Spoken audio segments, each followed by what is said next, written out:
Hello, everyone. Welcome to the stream.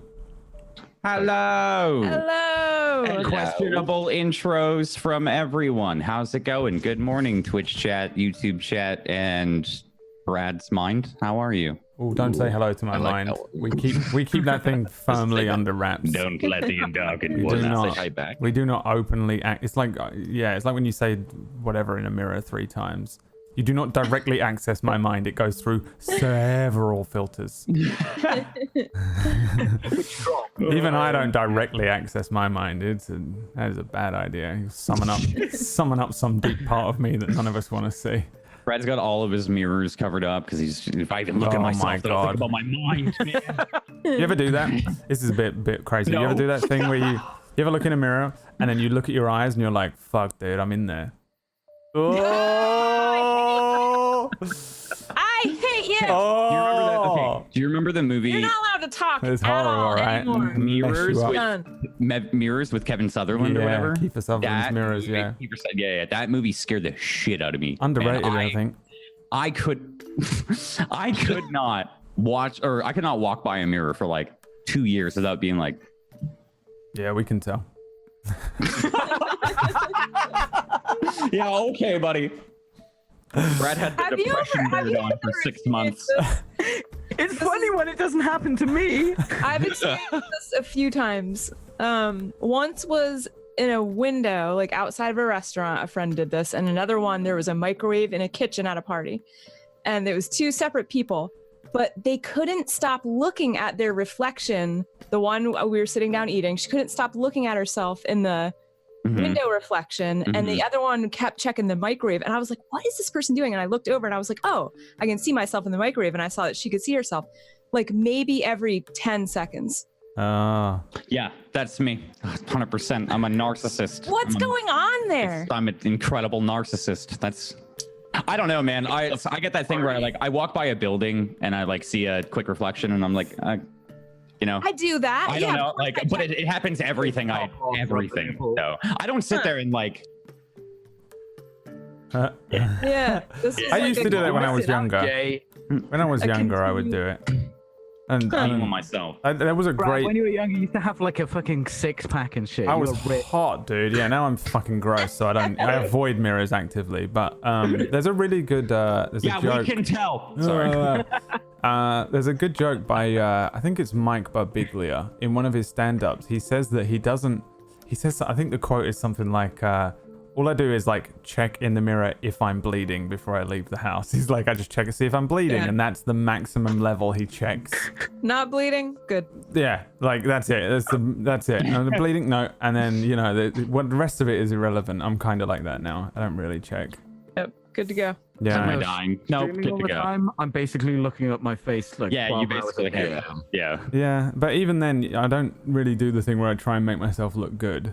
Like I used to try and. Oh, I don't even try, and I'm this. No, I don't. But I don't. It's just look at this. It's disgusting. I know my potential. Thank you. Okay, we've all seen me dressed in the dress with the makeup. Yep. Okay, it's fucking great. Yeah. But I know my potential. No, I don't do it anymore. And I used to do it like obsessively. And I don't even like look in a mirror. I check that I don't look awful. Because I know, the way I know it is that there's one day after I get a haircut where I go, hey, I look good today. And then that's the only day of the year. Only day of the year. Where I'll be like, looking for pictures of you to meme, Brad. Yeah. And all there was World of the Orange days where you got the hair. I look good. Like a couple of hours effort to look this way, and then the only one I found recent, and your beard is all overgrown. You look semi-homeless. Yeah, there was staggering. There was an article that went out today about me, from the Metro, and the picture they used was one of me that I think I took kind of as a bit of a joke one day when I was in my old apartment, and the light was shining on me, and I had long hair and no glasses on, and I just flicked my hair over like one of those like surfer underwear model men, and like took this like picture like this, and was like, and I don't think I really put anything flippant with it, but I put it on Instagram like and that's the one they used from like 3 years ago, and I was like, why that one? Come on, man. And then you scroll down a bit more, and it's me in makeup with fucking lipstick and shit all over my face. I saw that one. I figured you sent it over. I thought you sent it over to them. No. I was like, that's a picture Brad would. They're like, we need a headshot for this article. Yeah, like, I'm sure. this one. The thing is, if they had asked, though, I would have just gone, just Google it. Google my name and pick anyone. I'm not doing it. So. Yeah, you find the first one of you like. Yeah, I knew that they were going to pick something that I didn't care, or I don't care. They always pick something that you're not like, that you don't like. Yeah, it depends the narrative they want to write, Brad. That is true. Yeah, and they didn't. Luckily, my mugshot wasn't in this one. And the next one, when they find it, it took them ages. It took them. It's going off topic massively, but it took them ages since I did the interview to put it out, and I was like, "Are they waiting for a PewDiePie scandal? Like, are they waiting?" They weren't. It's just she was on holiday, I think. Damn. That's what I was like. That's what they're doing, man. They're waiting to capitalize on this clickbait. Oh man. And this is an article somewhere. I want to see it. Where is it? Yeah, I'll link you it. Brad was published. It's in the it's Metro. It's a fine article. The person I know the journalist, which is the only way I did it. And she's cool. She's really cool. That's why I wasn't bothered at all. It was a nice article. It was fine. It was just a normal article, rather. Yeah, it's just fine. Like, yeah, where are you from? Well, some suburb of London. Done. Nice. Done. Interesting. Done. Not too intrusive. That's not a very long article, Brad. That was it, dude. It was like 5 words. That was it. That's how it goes. That was it. They just had to put PewDiePie in there. As long as they got PewDiePie in the title, the rest of it is irrelevant. Million clicks. Yeah, the rest is pointless. I'm gonna start doing every episode now on YouTube of RagTags. It's gonna have PewDiePie in the name now. Speaking of names, this one should have a mirror in it and be called Mirrors because it's all about mirrors. Wow, how incredible of you to say that. It's almost like you read the script for the episode. Don't tell them about the script. What's up? Wait, what's we weren't supposed to read the script? Well, you weren't supposed to tell anyone about the script. No? I read the script, but it was 3 weeks ago when we last played, Jay. Listen, man, sorry my brother graduated. Not good enough excuse. Sorry. It took me 3 weeks. It wasn't... Okay, was it... We were working this out earlier. Was it 3 weeks or was it 2 weeks because it's been 2 weeks? No one knows. No one. That's Even what if we try and work it out, we won't ever get it. And then we had big... We need somebody in the chat to be smarter than us. 3 weeks is 100%. Okay, fuck it. Welcome to Tablestory RagTags. If y'all are out there watching, I saw a couple of people in the Twitch chat say they were new. So... I'll give you guys a quick intro of what y'all were doing last week and what the goal up to date is as we start campaign. You guys ready to start? Yes. Ready? Okay, but first off, you have to introduce yourself. So. Oh, I was all excited about not being me again, and now I have to be me again. You get to go first, Peachy. We'll just do some quick intros for anyone that's new. Who are you? Who do you play? My name is Peachy Pixelate. I am currently in a arms race with Brad to buy hats that he doesn't own. And today I will be playing Malcolm, Megan, the 16th of his name. Malcolm Megan Baylor, the 16th of his name. There we go. Yeah.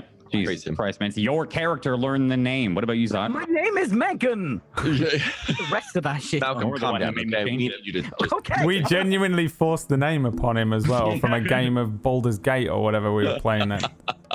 You are in this campaign now, and you're playing someone called Megan the Baylor, and we don't care whether you want to. This is it. Yeah. So it's just done. Yeah. But my name is Zapat. I play Kesh, who is a a wood elf monk that I kind of forgot how to play and will try my best to remember. So how the fuck do y'all forget how to play your class? Like, it's easy. Well, I fist things. I know it's been a while. It's been 3 months, Jay. Punch. 3 It's months. been 84 years. What about you, Tuesday? I also forget. I'm Tuesday. I play Kaelwyn, who is a half-elf cleric. And I do forget how to play her, but I think that has to do with memory challenges, and we'll like play for a few weeks and then we won't, and then I'm like, how do I cleric? And then these guys are like, well, you've learned the rules already. And then she comes back and Peachy's like evolved her cleric to a whole new level, and so now she's like informed me that it was already there, and I didn't know it. At any rate, It was inside you all along. Exactly. I'm no longer trying not to die because I have a little bit of support from my goddess now, but still got to find a cure, folks. Bradley. What about I Taldro? can't remember. I can't remember. Oh, okay. You want me to spit it all back at you? Ooh. I got all right, I'll give you guys a recap. So, a couple of weeks ago in game, you all set out from a town called Finbar. I don't remember the pronunciation. So was it Finbar or It's Finbar. The Finbar? northwestern one is Finbar. Finbar. Finbar is the northwestern one, but the southern one is just Finbar. Fargo. We've not been to Finbar. You've set out kind of on this adventure now to cure your friend and party mate Kale, to discover some more answers about what's going on within the land. There have been some strange curses, and you've just been generally kind of pushed by whatever wind takes you. Taldro, a couple of weeks ago in game, you died. You had charged into a battle that maybe you weren't quite ready for and didn't make it out alive. And a god stepped in and offered you resurrection at a price. The price was to travel to a town called Peakcliff, a city here on the continent of Vormir. Let me get the world map up for all of you, and to address a threat that had been that's been happening there for a couple of months. The undead have risen from the crypts of Peakcliff and have been plaguing the city. And your patron god Kalimvor told you that as a paladin and now as a champion of him, you are to go there and stop him. And he gave you a month. I think official time is it's been 3 weeks. I'm not mistaken. I think I lost count at 3 days, so I'm not sure either. But we also had like a bit of a time jump where we walked. So. Yeah, we did. Yeah, that's why I'm a little murky on it, because we were about halfway through and then we did a time jump. That's where you get to just do DM stuff and make it up. Yeah. It's we didn't been solidify 3 anything. weeks, 4 hours, 7 minutes, and 35 seconds. 42 seconds. 42 it's been 3 weeks. You arrive at the town of Peakcliff, not just a couple hours ago in game, and immediately, Taldro, you made your way with your party to the Tower of Brienne, or the Star of Brienne there is on the map. You came kind of out of a non-traditional entry point, kind of came in through a smuggler's cove that Megan Malcolm the Baylor, 16th of his name, had some previous knowledge of, as they were previously from the city. You came in, met one of his old acquaintances that he maybe didn't want to meet, and tackled the streets of the undead. And the streets they're in utter chaos. Just to remind you all, there are thousands and thousands of undead that are spilling out of this hole in the side of the mountain where the crypt of the city is. But you charged straight for it and went into this tower. The way that you got in was a little wacky, a little strange to wrap your heads around, and involved a little bit of deconstruction and then creative thinking to put a tower back together. But now you've kind of become slaves or trapped in this sort of game that a mad wizard apprentice named Kelvin has been putting you through. As soon as you enter the tower, he's instructed you that you can find him, the one that has risen the undead and is plaguing the city, at the very top. And you've made your way to the 5th floor.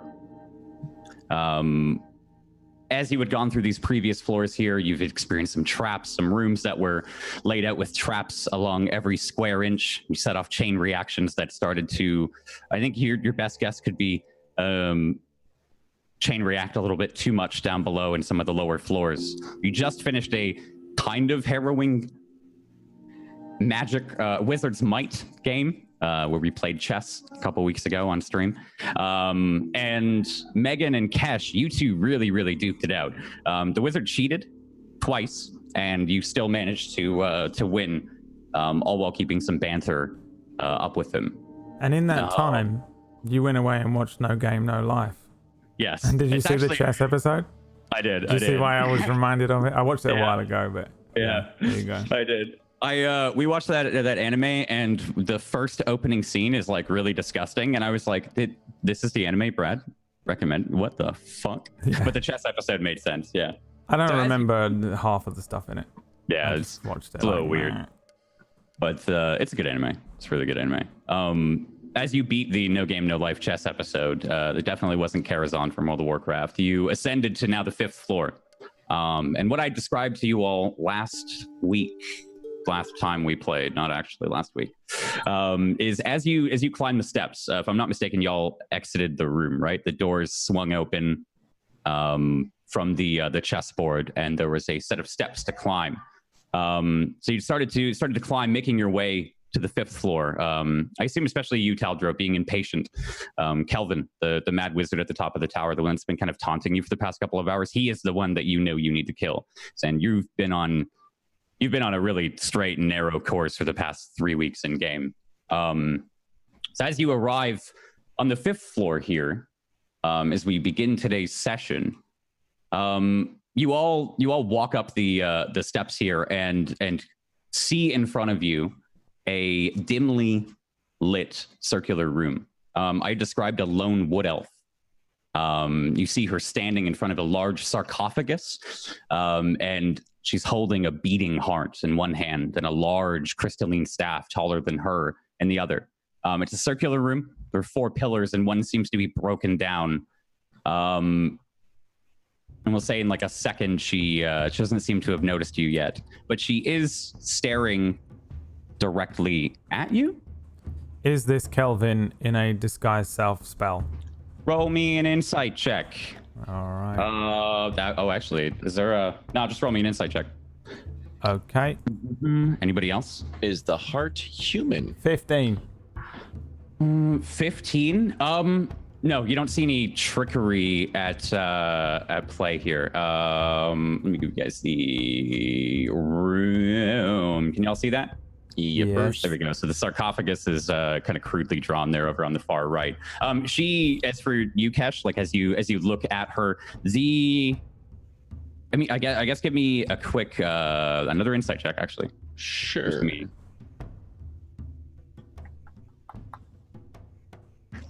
11. Yes, but you can see it's deformed. There are some blackened veins and what looks like a kind of like blue coursing energy that'll pump through it, almost like there's a blue light inside, and when it beats, there's a small kind of illumination of that underneath. She seems to have kind of similar connections. I don't know. You can see as in the heart or in the hand that she's holding the heart, it seems some of the veins on her arm have gone black, and each time the heart pulses, it seems to send some energy up her right arm. She's looking straight, kind of at the doorway that you're all about to come through. What are y'all doing?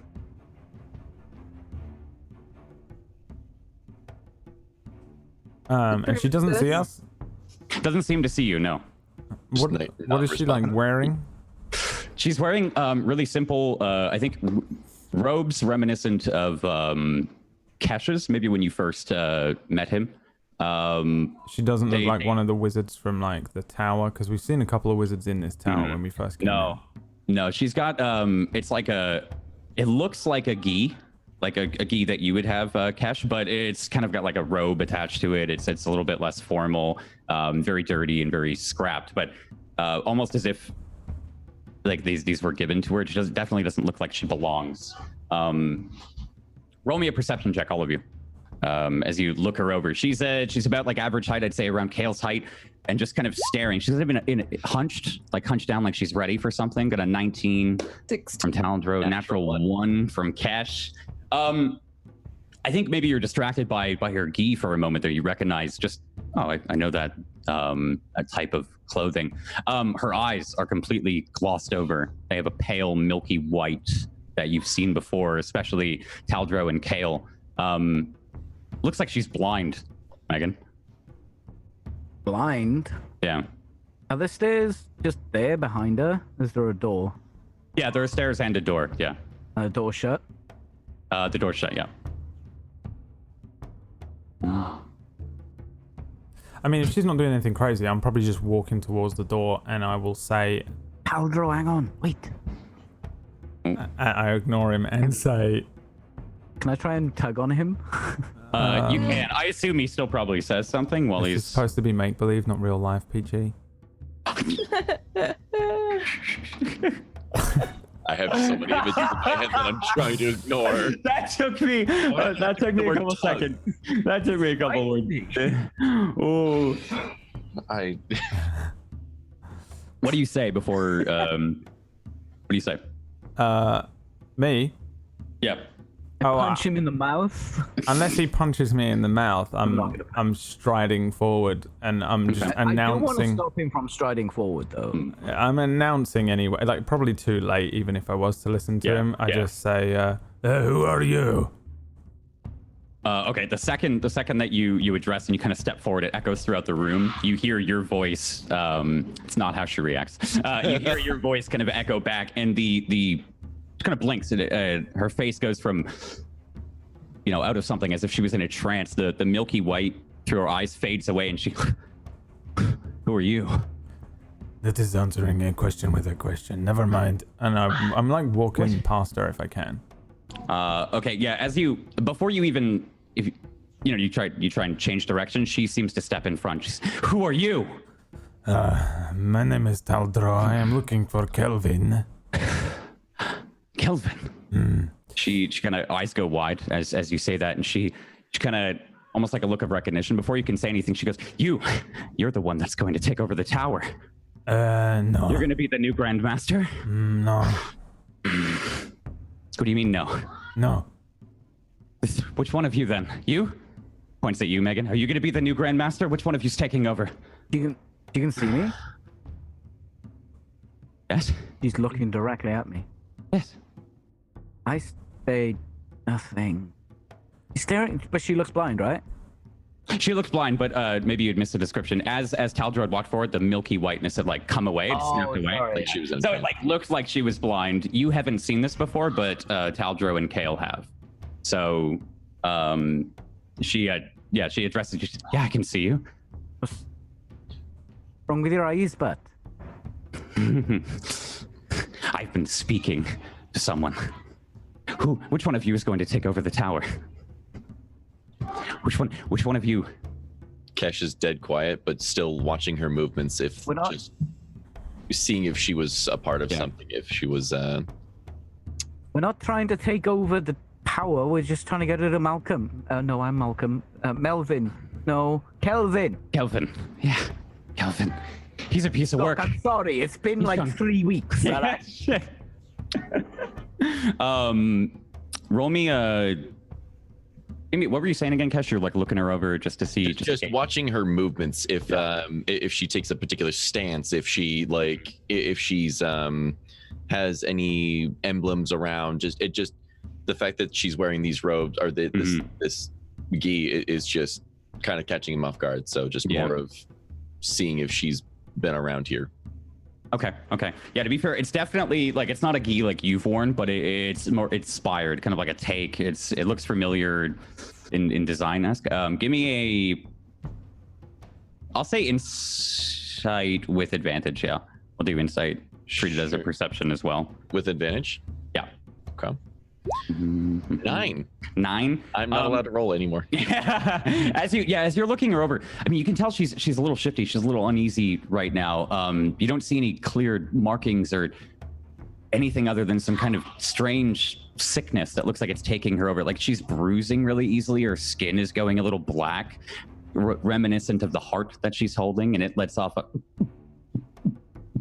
as if it is actually alive with every it second. Still has that blue and black kind of energy. And imagine like a really dark sickly maroon red, and then there's that blue that kind of pulses in from the middle of the heart. And with each kind of it goes down her arms as well. But she looks like she's just there's some kind of madness maybe that's just, I think all of you can see that she's a little shifty, a little uneasy, but there's something that's about to come forth. But she's still trying to get past her. Yeah. How are you trying to do this? You guys have control of your tokens. So if you try to step towards her, she will continuously block you here. If you go to pass her, she'll put her elbow up in front of you and say, "I want to talk." I don't have time to talk to you, woman. Don't make me fight you. I want to talk. Kelvin asked me to kill you, but I don't want to kill you. Where is Kelvin? 2 floors up. 3. Okay, how do we get to there? 4. You can through the door? She like looks confused and her eyes Okay, twitch. let me go to the door then. No, wait. I want you to promise me that I can be the Grand Master before you go through and kill him. Okay. What? Okay. What do you mean? I mean, okay.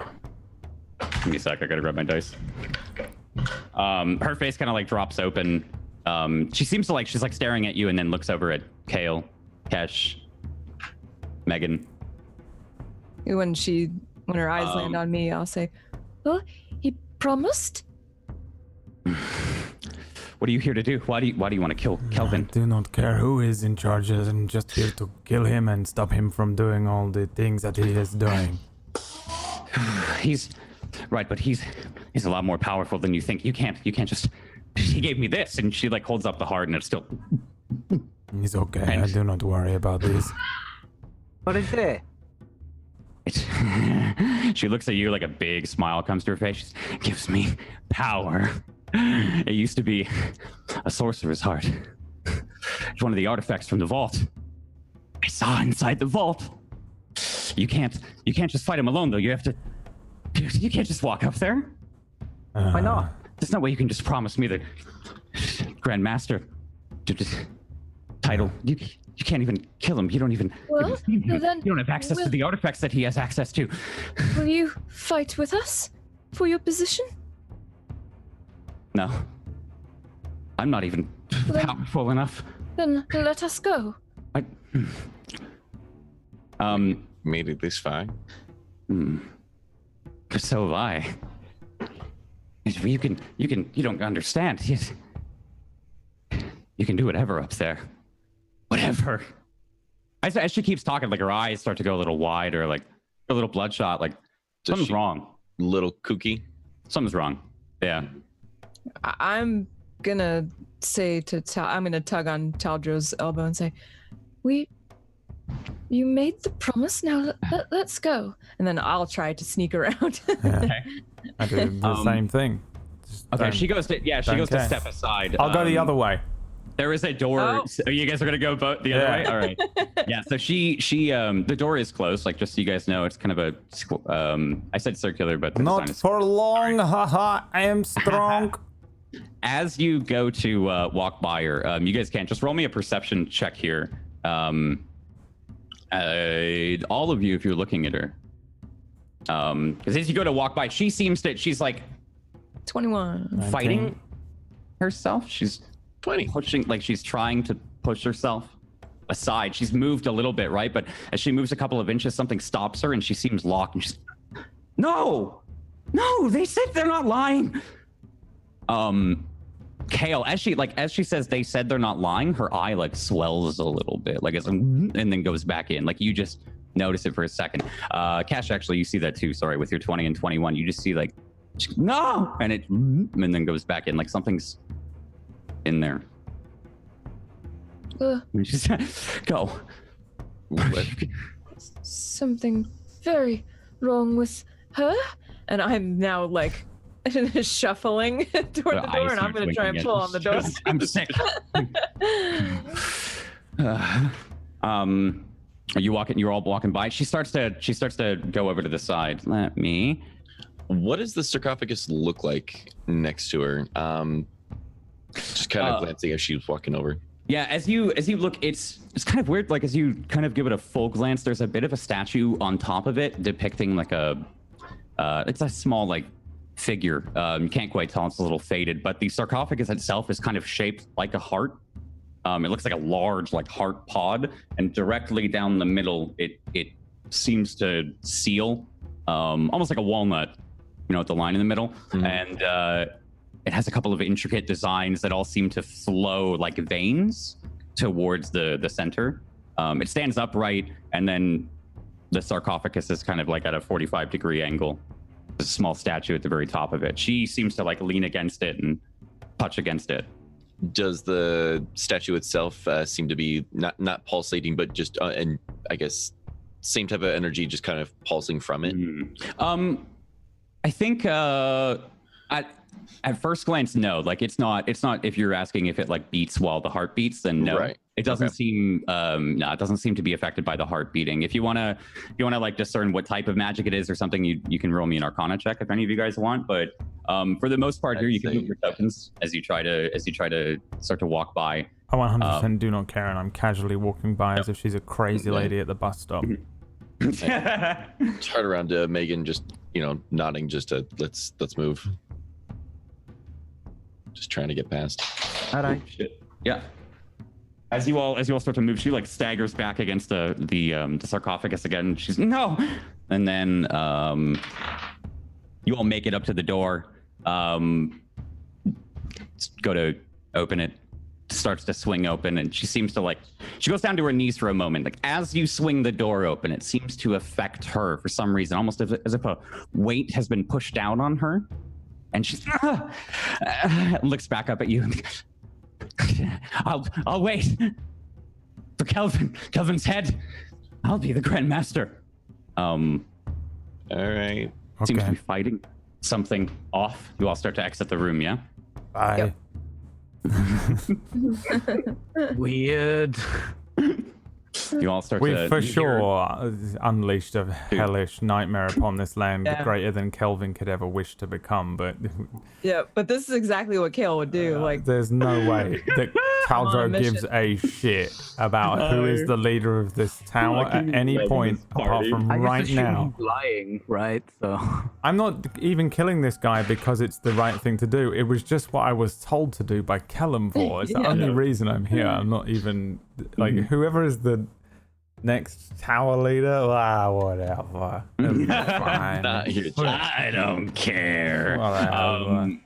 Caldro goes through this door first. It seems to be another staircase. They all differ very slightly, but it kind of gets monotonous as you start to climb up. You can feel yourself ascending yet again, and you can hear a couple of wails and maybe pitiful like chokeback laughs and some strange murmuring from the room below. And then suddenly it stops. I feel like we just did that thing in House of Cards where they promised the wrong person the way to the presidency or whatever. His name was Kevin Spacey. It was the wrong person. Turns out.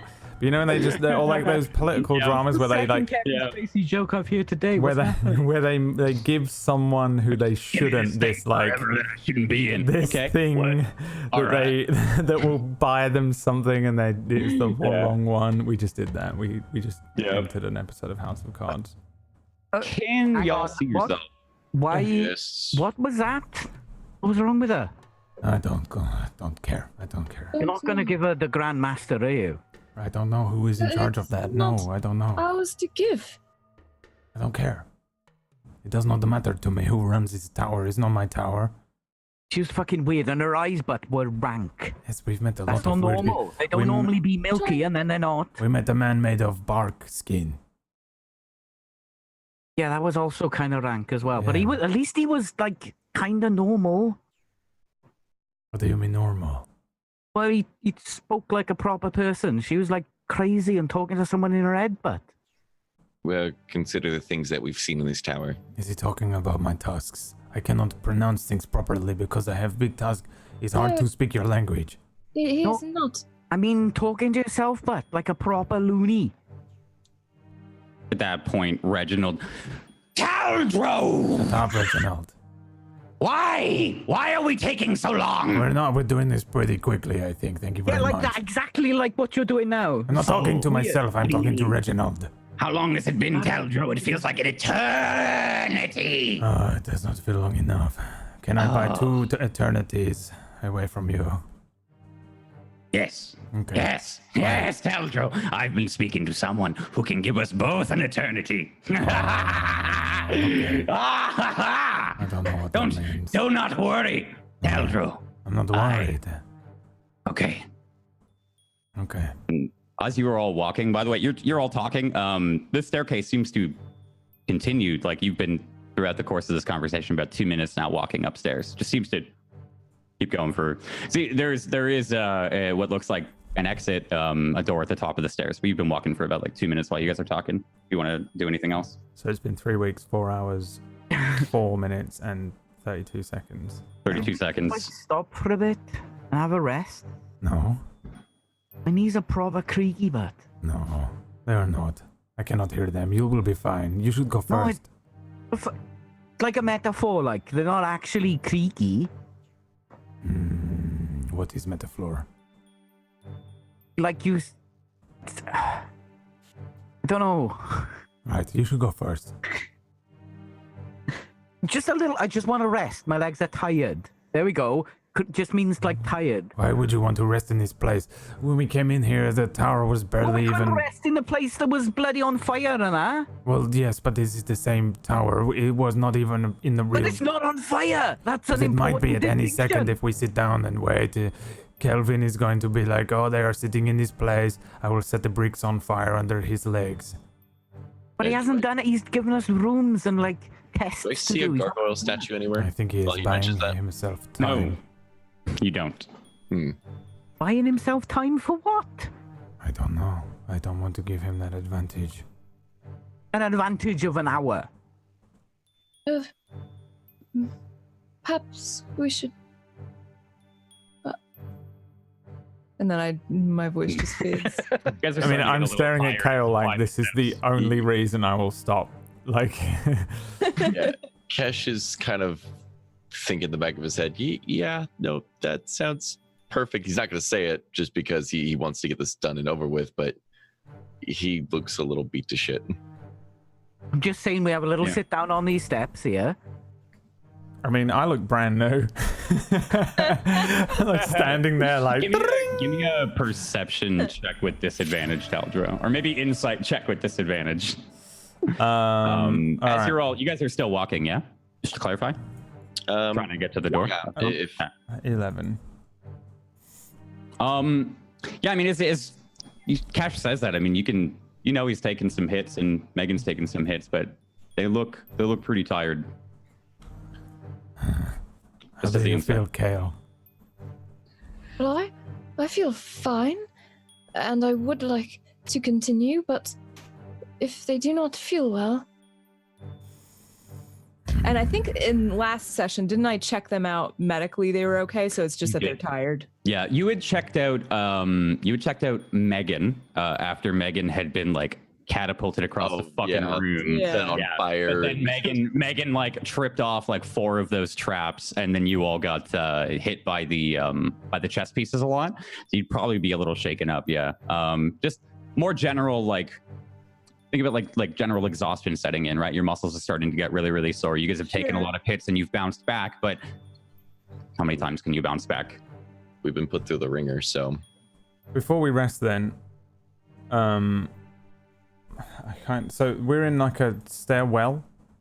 Yeah, you're just walking up this this kind of confined stairwell. It's enough that you could go 2 by 2, but currently, if I'm not mistaken, you're going single file. You've been walking up for probably about 5 minutes, the entirety of you guys talking here. So we're like halfway between the floors or something. Yeah, it seems so. Then I say, okay, we can rest, but Megan and Kale, you stay here. Kesh, you come with me. We check up a little bit and come back just in case there's something coming down or something to worry about up there. all right. I'm right behind you. I want to go and check like 2 floors, 3 floors up, whatever. So just a little ways ahead. Check there's nothing weird up there. Okay. I'll be right on his ass. 5 floors? Do you mean like steps? Because I'm thinking there's 9 floors in the tower. It's a spiral, right? Well, if we walk, No, this is a Oh, it's just an actual staircase. you're going it's up at a an- 45-degree all the way to the constant top. angle. Yeah, sorry. Yeah, you can, like I said before, you can see the top. It looks like you're about halfway. You've been walking now for about 5 minutes while you guys are all talking to each other. You both of you going up though. You're gonna go up I'm to gonna like go the and top of that. poke my head over the top step. Yeah. Okay. I'll follow him. As you two start to walk up, it seems to take another couple of minutes. Roll me perception checks. As you're climbing up, you can hear the kind of small little echoes of whatever Kesh or whatever Kale and Megan are doing. Each of your footsteps kind of echo down and upwards the hallway, and any kind of shuffle of gear it down. 7. 20. Cash, Taldra, you're singular focus on the door, right? Continuously walking up, still in single file. Well, you leading just leg by leg by leg by leg by leg by leg by leg by leg by leg. Eventually, Cash, you realize you've been halfway up the stairs for the past 5 minutes, perpetually walking. What about them two? Are they further away from us? Yeah, turn around. Do I see a difference? Nope. Like they're still 1 foot away from us?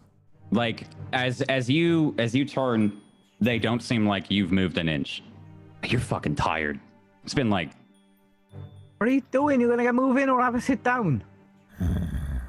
We've been moving. No, but you're right there. No, Megan, go for a run. 2 minutes. But I got my boots off now. Just walk with them. They'll be right behind you when you turn around. All right, hang on. Put my boots on.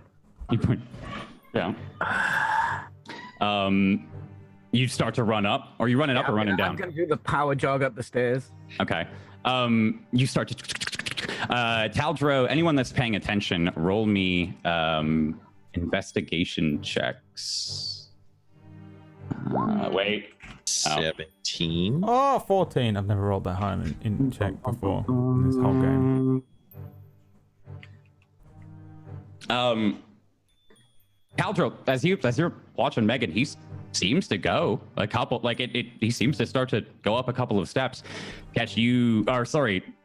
Oh, you rolled I was looking at your 7, my bad. The both of you actually, sorry, you both see him just like he seems to walk, and then there's like an almost shift, a weird kind of strange distortion. As he goes to walk, he like appears in something, and then like his feet just land back where they were, and you know it takes you a couple seconds to spot it, but for a moment it looked like he was going, and then as it resets, you see him in the same position. But Megan, start to run, man. You start to run. I don't know if you get 2 minutes. If they stop you, then they can stop you. But you start to go. 2 minutes. So at the end of it, Kesh sits down and is trying to get comfortable, just gonna relax a little bit. Okay. Just watching him a couple feet away from him, just jogging away. I was like, give me, since the both of you, if you're actively looking at him while this is happening, give me an Arcana check with disadvantage while you're looking. But yeah, they let you go the full 2 minutes, Megan. I feel maybe it's 18. I think you can definitely tell at some point while you were walking up these steps, something has happened. Like you've been put somewhere, or something's going on. There's some kind of strange, that distortion as you look down as well. It seems to, you don't seem to be getting any farther. None of you seem to be. Doesn't seem like you've moved. I'm gonna go back down the stairs. Okay. Roll me. See if I go down or if we've walked into the wall of. Yeah, roll me a flat intelligence check. Never-ending stepping. Good old flat intelligence. 17. Oh my god! Damn! I have seen into the universe itself, and I have become. As you step, you 1, 2 down the stairs.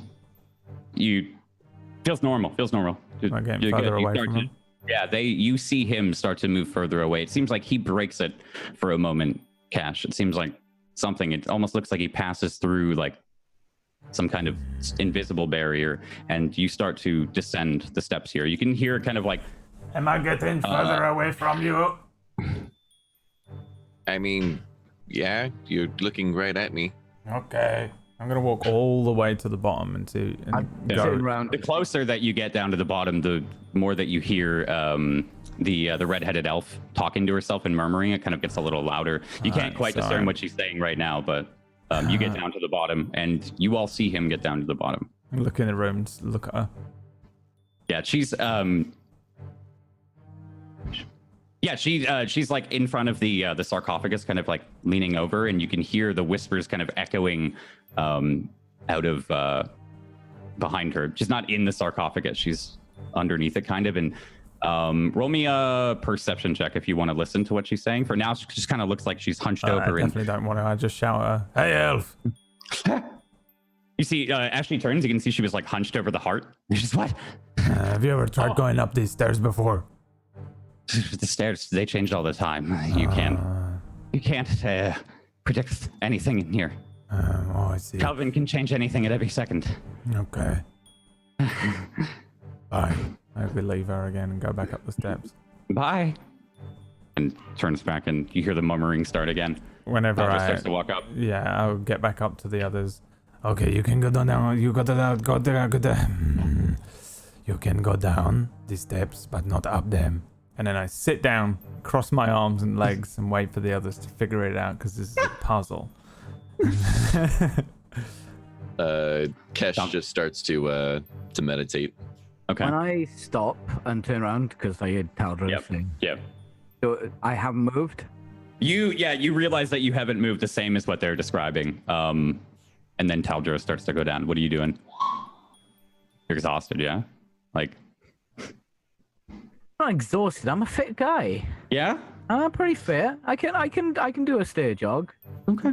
For 2 minutes. I can do a 2-minute stair jog. Then I can't. I mean, I can't. No, but I'm But Megan a character who can. Yeah, I was just adding some flavor to it. So you feel tired, but wherever in this you want to throw yourself, because we kind of went with Taldra there for a second. What are you doing? Right. Something weird? I reckon it's her down there? Wait, did you say it to me? Yeah, who are you saying that? I just sort of say it down to anyone behind, down, further down. No? Kesh is dead quiet and meditating. You can go down. You can go up. You can go down, but you can't go up. What if? And I turn around, so I'm facing down the stairs, and I walk backward up the stairs. That's Muted. very interesting. No, don't tell him. Oh. I knew. You're facing downwards and you're walking backwards? Yeah. Okay, roll me an intelligence check. Smartest man on the planet. Yeah. 21. Take that. Yeah, you start to walk backwards, and you can see yourself clearing distance. Like there is a moment where you feel some kind of strange resistance. Maybe it's almost like a wind gust, but it didn't blow. It was just there. You push through it, and you can see yourself starting to distance away. As for all of you, roll me investigation checks. Eyes are closed. Yeah. If you're looking at him, roll me. 11. You see him start to climb the stairs. Yeah, you're walking backwards, Megan, going up, making progress. 23. Definitely see him, Kale. It's clear as day. And I think you, with the nat 20, you can almost see that quote unquote invisible barrier. It's very, very thin. You can almost see as he passes through it, you can see as it comes back into place. But it's that that lets you see through the illusory magic and continue following him up the stairs. What are you guys doing? A glance behind me. Is the door closer? Yes. I'm gonna walk to the door then. Hey, look, Normally you this did. time. But we should rest. What were you saying? Sorry, Megan? Can I just walk? Can I get closer to the door if I walk normally now? Yeah. As you turn around, you can kind of you just turn around, shake it off for a moment. You can see it. You're like 4 or 5 steps away, real close. Did I notice myself going through this thing that Cash? Yeah, like I said, you it felt like a gust of wind, but like it wasn't moving. Right? It just feels like you passed through something. There's like a barrier, like right there. I saw it. It shimmered a bit when you passed through it. Chuck me something in your bag. Well, Like all through right. it. There's something small, like a ring or something. You bastard. It's going to be a because there hasn't been one yet. It's going to be a silver mirror. Oh God. Oh, Nice. whoa. All that. All right, we're gonna get a little creepy. There we go. We got the reference. She said the thing. So you're just you can see him up about like 15 stairs here. So do you want to throw the mirror all the way up that? Like, no, if I'm gauging that it's that far away, because assuming a stair is a little bit less than a foot, then that's like 12 feet away. Yeah. No, I'll approach and all but hand it to him. Okay. Yeah, I'll give it to you since you rolled the nat 20 there. You can kind of defined where the yeah. You've already beaten the illusion, and you start to pass through it. If y'all are paying attention, give me an investigation check again. And you start to clamber up. It feels like a weight off your shoulders almost, as well as you walk through there. There was like a heaviness that you didn't realize you had on you. Haldrite, I think, like as she walks through, you see that she's gone through. You can't see any kind of like physical representation of how. That makes sense. Like you see her walk through, it just continues to go up a little bit. What are you doing, Kale? Keeping my mirror. So when it passes through, I'll tuck it back in and say, well, it seems to be safe. Right. Can somebody throw something past? Are you all right? I throw a dagger at him. I'm kidding. I don't have one, or I would. Chuck a two-handed sword. How do just try to toss something through it? Throw me, Talbro, throw me. I fire an arrow at him. What? Why are you pulling up your bow? No. What if I lose you, Reginald? I would never want to lose you. Do not lose me. You won't lose me. I dodge. An arrow. I want to be the only weapon you use. It's okay. He's very make quick. me an attack roll. I dodge. I'm dodging. I'm not firing it at him. I'm just firing it up the stairs. Yeah, you gotta give me an attack roll still. Yeah. As I roll a natural Come on, one. natural one. 18. Damn it. 18. Yeah, Just fire it at the doorway, I guess, up the stairs. Okay, It's Megan. gonna hit me in the back of the head, isn't Malcolm, roll me an intelligence or investigation check. Sorry. Investigation.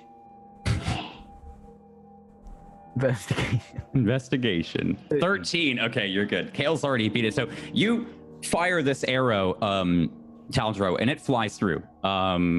As it does, you then see a little tiny ripple, just a barest fraction of it.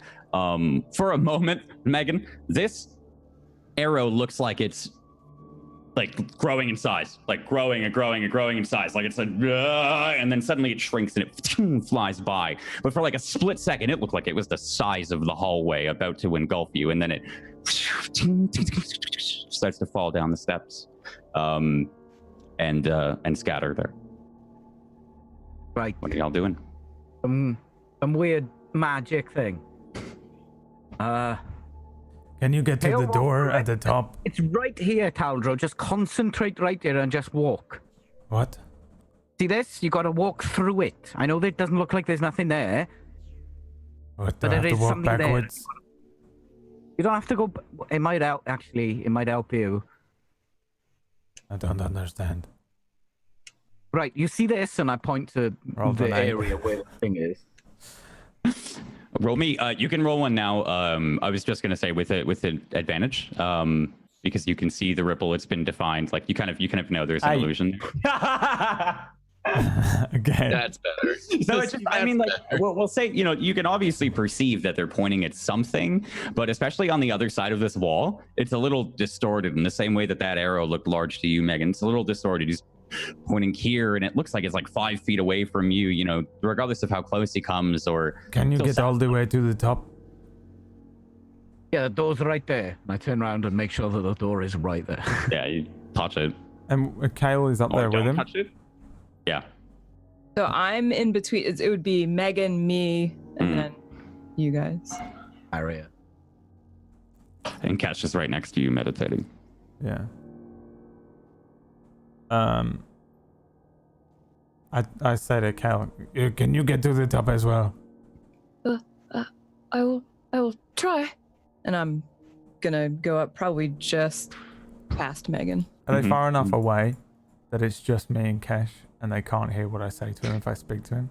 It looks like it. Like as Kale starts to walk, it kind of, her foot like gets large, and then like it warps, and then she kind of gets to the top, but her arm looks a lot bigger than it should be. It looks closer for some reason. The dimensions here, for some reason, seem strange and kind of like refracted. The video screens are so scary, but it also is perfect for the red-haired elf that's down the stairs. It adds. Oh yeah, that's true. It's funny enough that's supposed to be PB.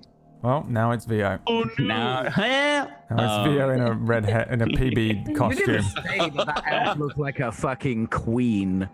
I said a monk in a peasant garb, but yeah, they seem far enough away that you could talk to Kesh. You would assume. I say kind of under my breath. Hey Megan, you hear what I'm saying? Do I? Because I am like paying attention to him because I'm trying to get him to get through this thing. Yes. I feel there's like it's not too loud in here. Well, pick up a bit. Can hear you. And tap Kesh on the head. He seems to respond. To snap him out of his trance. Eyes are still closed, eyebrows raised. I pick him up like a child. By the scruff Back of the of neck. the shirt. Would you react to that, Kesh, or do you think you would know what he's doing? Like I'm trying to get his attention. I like pick him up and shake him around in front of me. Like, yeah, so he's like when my dog won't listen to me. Yeah, just eyes open. Just, can I help you? Come with me. I go down the stairs. Okay. Do you follow Kesh? Do you let him drag you, kind of? I'm not resisting, but more of as soon as I can get footing on like the ground. Yeah. Just gotta like start walking. Just kind of like brush. I hold like one finger up to Megan, like hold on, and then I go down the stairs like halfway between far. I want to be far enough away that if I speak to Kesh, Megan and Kale can't hear me.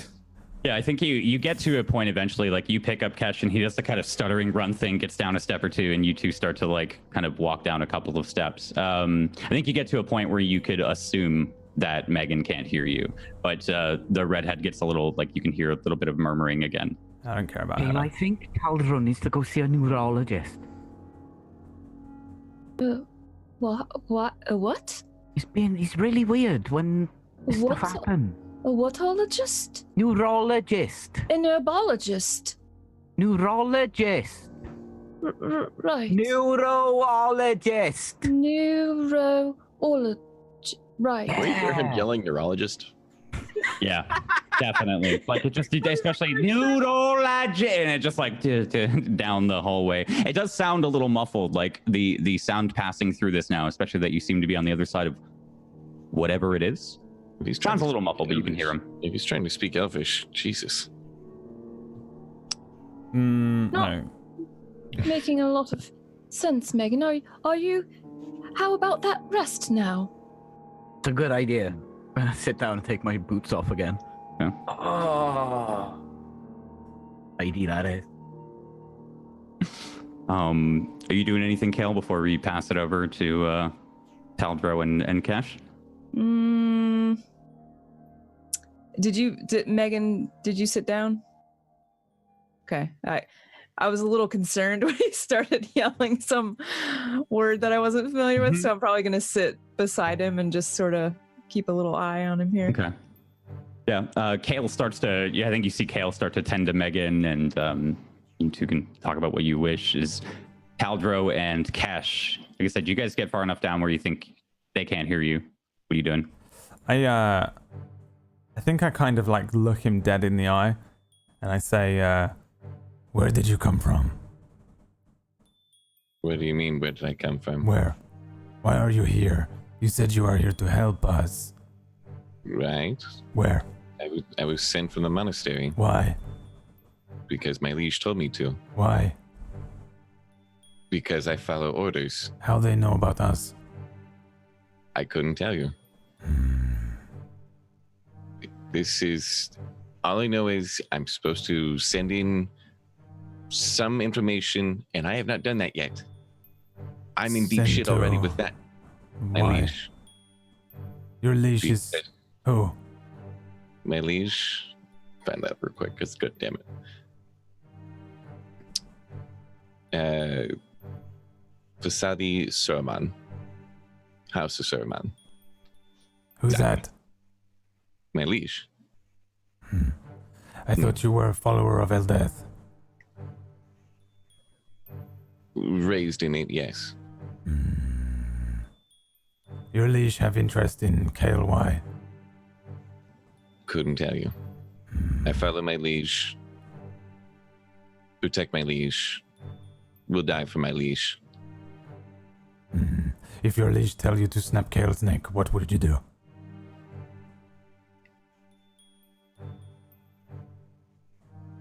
Just stays quiet.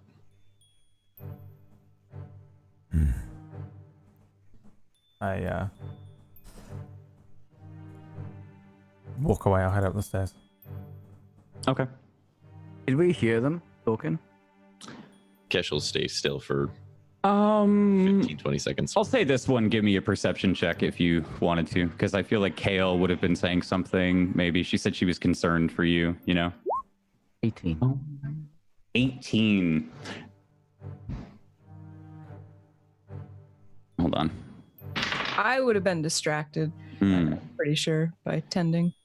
Yeah, I feel like you hear the general gist of it. You can tell that Taldra was questioning Kesh on some, like, where he's from, what he's doing. You heard a little bit about the liege. Actually, you did hear the name. You heard Vasadi Sumaran. Give me a history check. As that kind of 19. The Sumaran family is, I think this would be from your close proximity at some point with rats. The Sumaran family is one of the higher elven families in Othrandi. And Rich?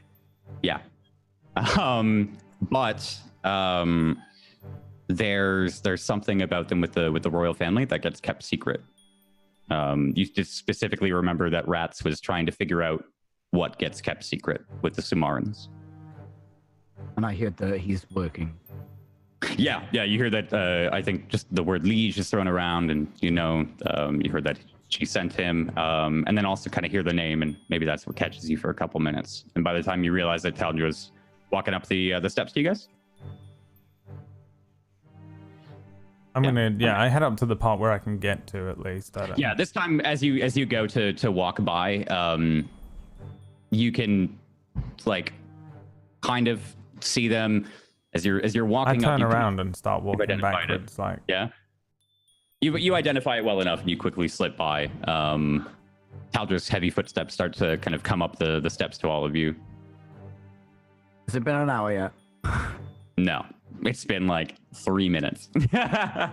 It's 3 weeks. It's been 3 weeks. I walk all the way up the steps backwards. Yeah. Eventually, like you get there and you can feel maybe what they were describing. There is that little like strange feeling that you pass through. I still don't think I would get it. I think I'd walk all the way out backwards. Yeah, no. I was going to say before you eventually with the door. All right. Yeah. And kind of come side to side with them. What are y'all doing? Get off, bud. I sit down on like the step and look down at Kesh.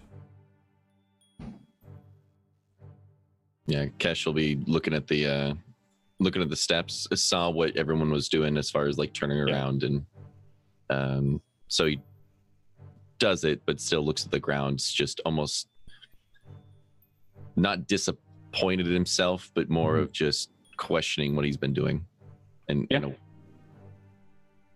what is he questioning? Do you think like the fact that this is the first time he's actually been on a mission like this before, where it's actually been a little bit more hands-on and I guess not caretaking, but more of assisting. Yeah. And that there's just a deep concern of what if he has to what if a switch is pulled or something like that, and suddenly he has to do something that he doesn't want to do. Mm-hmm. He hasn't had to do that before. If there's a more sinister kind of thought or plot going on, yeah, because you don't know too much, right? You were just given those orders, so yeah, cool. Thanks, man. He does that. He gets, I think, a couple steps below everybody. He pop a squat and continues to meditate. Yeah, roll me an insight check. You three, if you're paying attention to Kesh, I'll say you can hear Yeah, you can hear his footsteps come up. This is a very like enclosed space. I've already said a couple times. You can hear some very, very minor movements. So, I think Kale, maybe there's a part of you that knows that something's going on with Cash, especially like the sulken walk as he's walking up. Okay. Now chooses to sit a couple steps down. But you all rejoin each other. Before he You know when he's Comes walking up. up to the barrier? Did you want to do something before he comes up, Tundra? Yeah. I mean, he wants to do something before he comes out. I want to do something before he went into a trance again. Okay. What's up? What are you doing, Megan? So as he's coming towards that barrier that Yeah, kind yeah. of looks like it's kind of magnifying, I want to check out him, what he's wearing, what he's got on him. Something Okay. unusual. I'm just Just bloody wanna check rob him out. now of all the I'm time. not gonna rob him. I just because he said Yeah. something really fucking weird. As I'm concerned.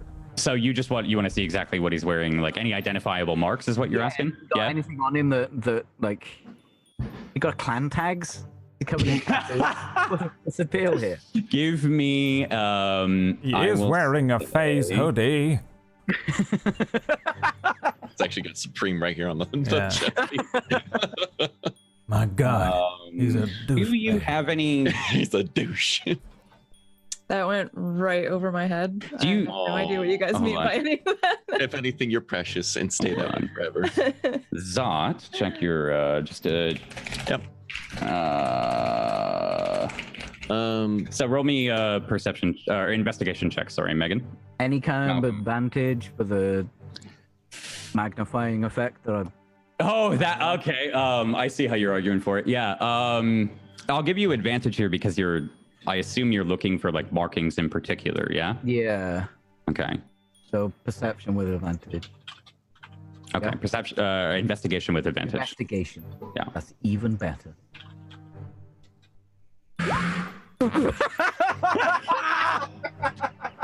With a 9. I'll tell you what, you do like there's a moment as he steps through and it magnifies like crazy. And you see directly into his crotch. But as he steps out, there's like a shrink for a moment. I think you catch maybe the sigil of something on his belt. But it's I assume it's a very subtle one and not like emblazoned, it's kind of like maybe an etched in something. You see a small something on his belt pouch, but then it like and it just kind of he's just walking up the steps. I don't see any of this, right? Because I had a 10. No, that was specifically his investigation to see if there are any like markings that identify Cash. Oh, right. If I'm not mistaken. So yeah, with your 10 though, you like as he's coming up though, you do. I think maybe you can tell there's something up depending on whatever Cash is putting out. That's right. Yeah, you were saying he was kind of sulky. Yeah. So Cash sits a couple steps down from you, Kale. You take notice of him, and the room settles into kind of like an eerie quiet yet again, where you can hear almost each other's breaths. And I with want each, to like, speak to Cash. what? I want to Oh, speak right to before Cash I again. pass out, yeah. I keep wanting to Well, I'm interrupt and speak to Cash.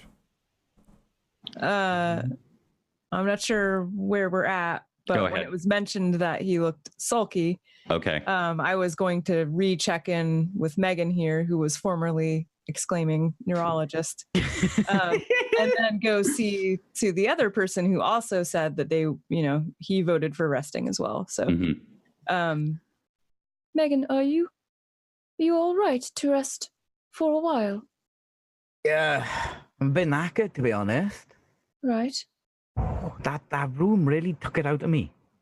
right. Maybe I need to see a neurologist. Oh my. Right. Tablestory, I'm Would sorry, you I'm really enjoying saying the word neurologist. perhaps sitting with Megan for a moment. I'm going to see about Cash. I and grunt. I'm gonna take a few steps down there and sit next to him. Cash, we're going to have a rest. Are you feeling all right? See his hair's singed from the fiery traps and stuff like that. He looks a little worse, like for wear, I guess. Just he nods his head. So you're all right, but I see that You're singed a little bit, and does anywhere hurt? I'm a bit, but it's not too bad. Would you like me to administer some healing, some medicine? Sure, I would appreciate that. All right. Hands up, puts his arm out. I'm gonna cure wounds level 1 on this little pup here, and 13. Good pal. You get 13 fucking health back. That's so much fucking better. Yeah. Oh my god. I think she described it as like something little too, right? And she just touches you and you feel invigorated. A lot more than you were expecting. I think he mentioned like it wasn't too bad, but his arm was actually like burnt. It was He was crispy. Does he look any less sullen to me? I am observing him pretty Insight check. Intensely here. For generality, what do you think, Kesh? What do you look like right now? Relieved. I feel I can now see past your soul into your past life and observe what you were feeling on any given day. 28. I think you would see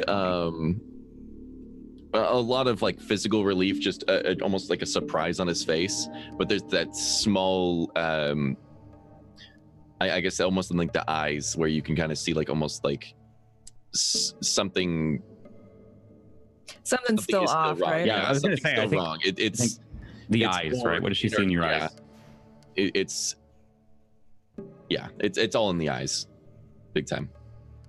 Just something feels just off. Yeah, I think that's what happens there, Kale, is like you like meet his eyes for a moment there and you catch it before he hides it, maybe. You know, you catch it before he puts the face back on.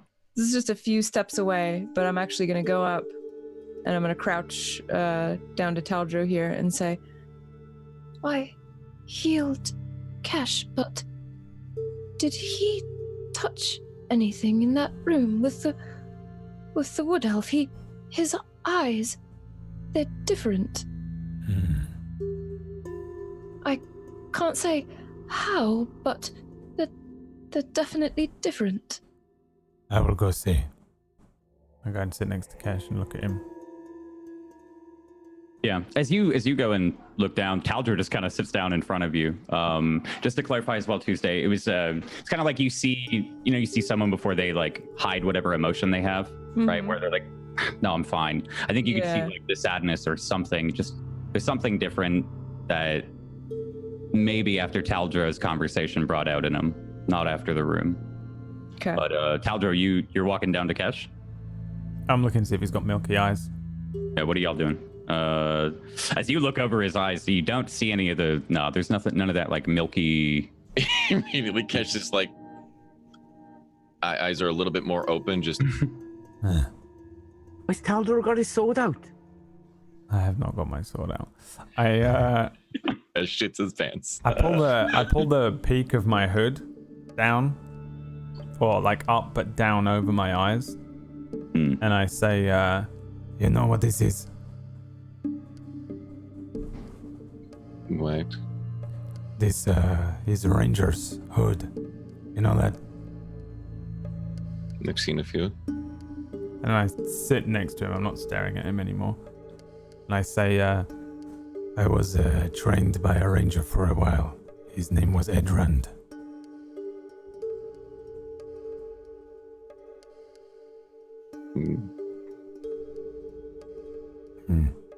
He was a very good man. I was just a boy. He wear a similar one of these, you know. I am not really worthy to wear ranger hood, but is in honor of him.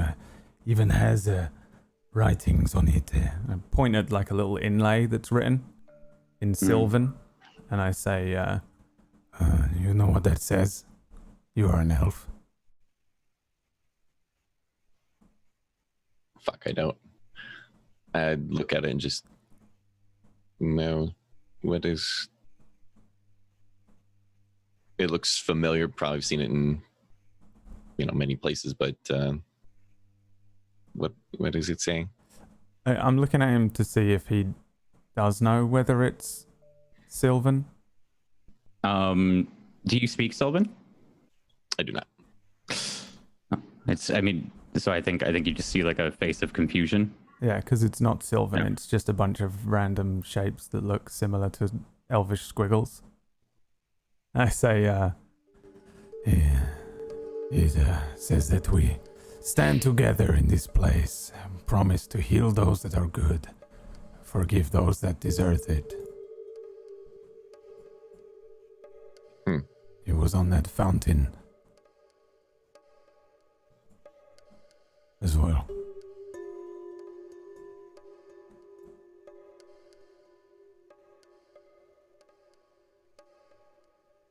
Roll me a history check, Cash, if you haven't. Sure. For heaven. Well, if anything, Kesh is just looking down the stairs and just kind of darting around. Mm-hmm. He's not too focused on anything too much, just more of just listening. Mm-hmm. And I put a hand on his shoulder and say, I no longer follow the ways of Eldeth, but if you do, remember the words. I stand up and walk back up towards Kale and where Megan is sitting. Okay, let's rest for a while, yes? I think that's a good idea, Taldro. Yeah, good idea. Nice job having that idea, Taldro.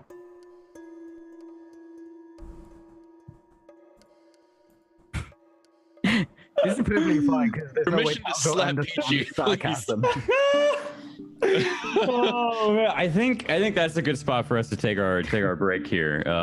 As you all settle down, you guys are just taking. What are you taking? You think like a short rest, or just resting here for a moment?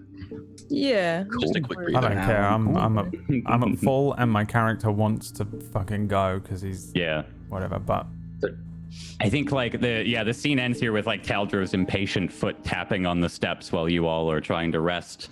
And we're gonna go to a quick break, y'all. We've been live for a little bit here. Don't forget to go follow these 4 amazing people. Please check out our Discord, go sub to our YouTube and all that good stuff. You can find it all downstairs in the Twitch channel or on the YouTube. Well, we don't do this shit and people skip the breaks on YouTube. So thanks for watching. We'll those people that do that, by the way, are the absolute unsung MVP heroes of the YouTube channel. The people that find the break and then they skip it. Yep. It doesn't seem like a lot of work, I know, on our part to cut it out, but it is. And so when you find the people that do that are the best people ever. There's the shout out to you guys. Thanks YouTube viewers. You're good. You are the true paladins. We'll be back in a couple minutes. We'll be back soon.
Hey, hello everybody, welcome back. We had some technical issues there. It was extremely Definitely not the third attempt. That was the issues there, Brad. something. Well, my hotkeys have stopped working, which is terrifying. Carry on. Whoops. Hello. Welcome back from the break. Why are you playing scary music? It's just tense music, man. It's not scary music. I thought we were being. Just I just assume we're being eaten by something as soon as I hear this music. I'm like, and then the dragon descends. Well, this is kind of as you're sitting. You're hearing two songs. Jesus. That's Screaming. not. That's No, I only hear one. Are you sure you're not hearing the other one? Like by like is Roll 20 messing up, Peachy, or? I'm hearing the string one. You're hearing the string one? Yep. Da, Yeah. da, Yeah. da, da, da. You are all taking a rest. An intense rest. It's just a very tense rest as you're currently sitting on these stairs here, on the precipice of reaching the 6th floor. It's low, but it's there. I don't know what they're. All right, Twitch. Thank you, Twitch chat. As you're sitting here and resting, what are y'all doing? Just kind of. The hallway here is a little bit silent. You can still hear kind of the pitiful like wails and mumbling from down the hallway from the red-headed elf. Behind you, behind you, you can't really hear anything from the other side of the door. And you're all just kind of crouching there doing whatever. Yeah, you're all taking a short rest. Yeah, I'm probably not doing much of anything. I don't even think I'd be meditating because we're all just kind of sitting here. So Okay. I might be occasionally talking, but I'm gonna eat some food. I'm waiting for whatever his name is, Kesh, to be deep enough in a trance that I can speak to Kale without him caring. Kesh? Oh, he's checked out. oh yeah, is he? Okay, he's out. So Kesh, yeah, falls into a trance. What do you do? Actually, at roll. some point, Yeah, you probably guys can roll like hit dice. I'll You guys probably roll give hit it dice. a decent amount of time before I lean into Kale and say, "We should leave." In Oh. Sylvan, We should leave. you responding in Sylvan. I am. Yep. I say, I imagine we've probably had tons of conversations where it just switches languages. yeah. Yes, we should just walk back down this tower and go. Oh, what? Why, Taldro? Because Are you all... I am not going to be leaving this tower either way. If we complete this task, probably if I don't. You talking about the month? Is it, how long has it been? Surely it's not been. It has been 3 weeks, I think, but this is the task I was given. To come here to stop this mage. I believe Kelimvor has sent me to stop the undead raging here. Well, I will admit to hoping that if you completed the task, he would simply give you another. Perhaps. But if not, what if he just takes me back? That would be awful. He is the Lord of the Dead. Right, and therefore has some power to perhaps keep you here if you're useful. That is all I am concerned about. If you want to leave, we can leave. It is He your is time. also the judge. He is fair. He will not allow me to stay here for long. It is unbalanced. Did he say as much, Talder? He did not say much of anything. He speaks in riddles cryptic. I don't know what he wants, but for me to kill this wizard. I suppose it is foolish to think that he would care for mortal's life. Perhaps you're right. Perhaps we should leave and do what you would with your remaining time. But what would you do? I will find someone else to take on my charge.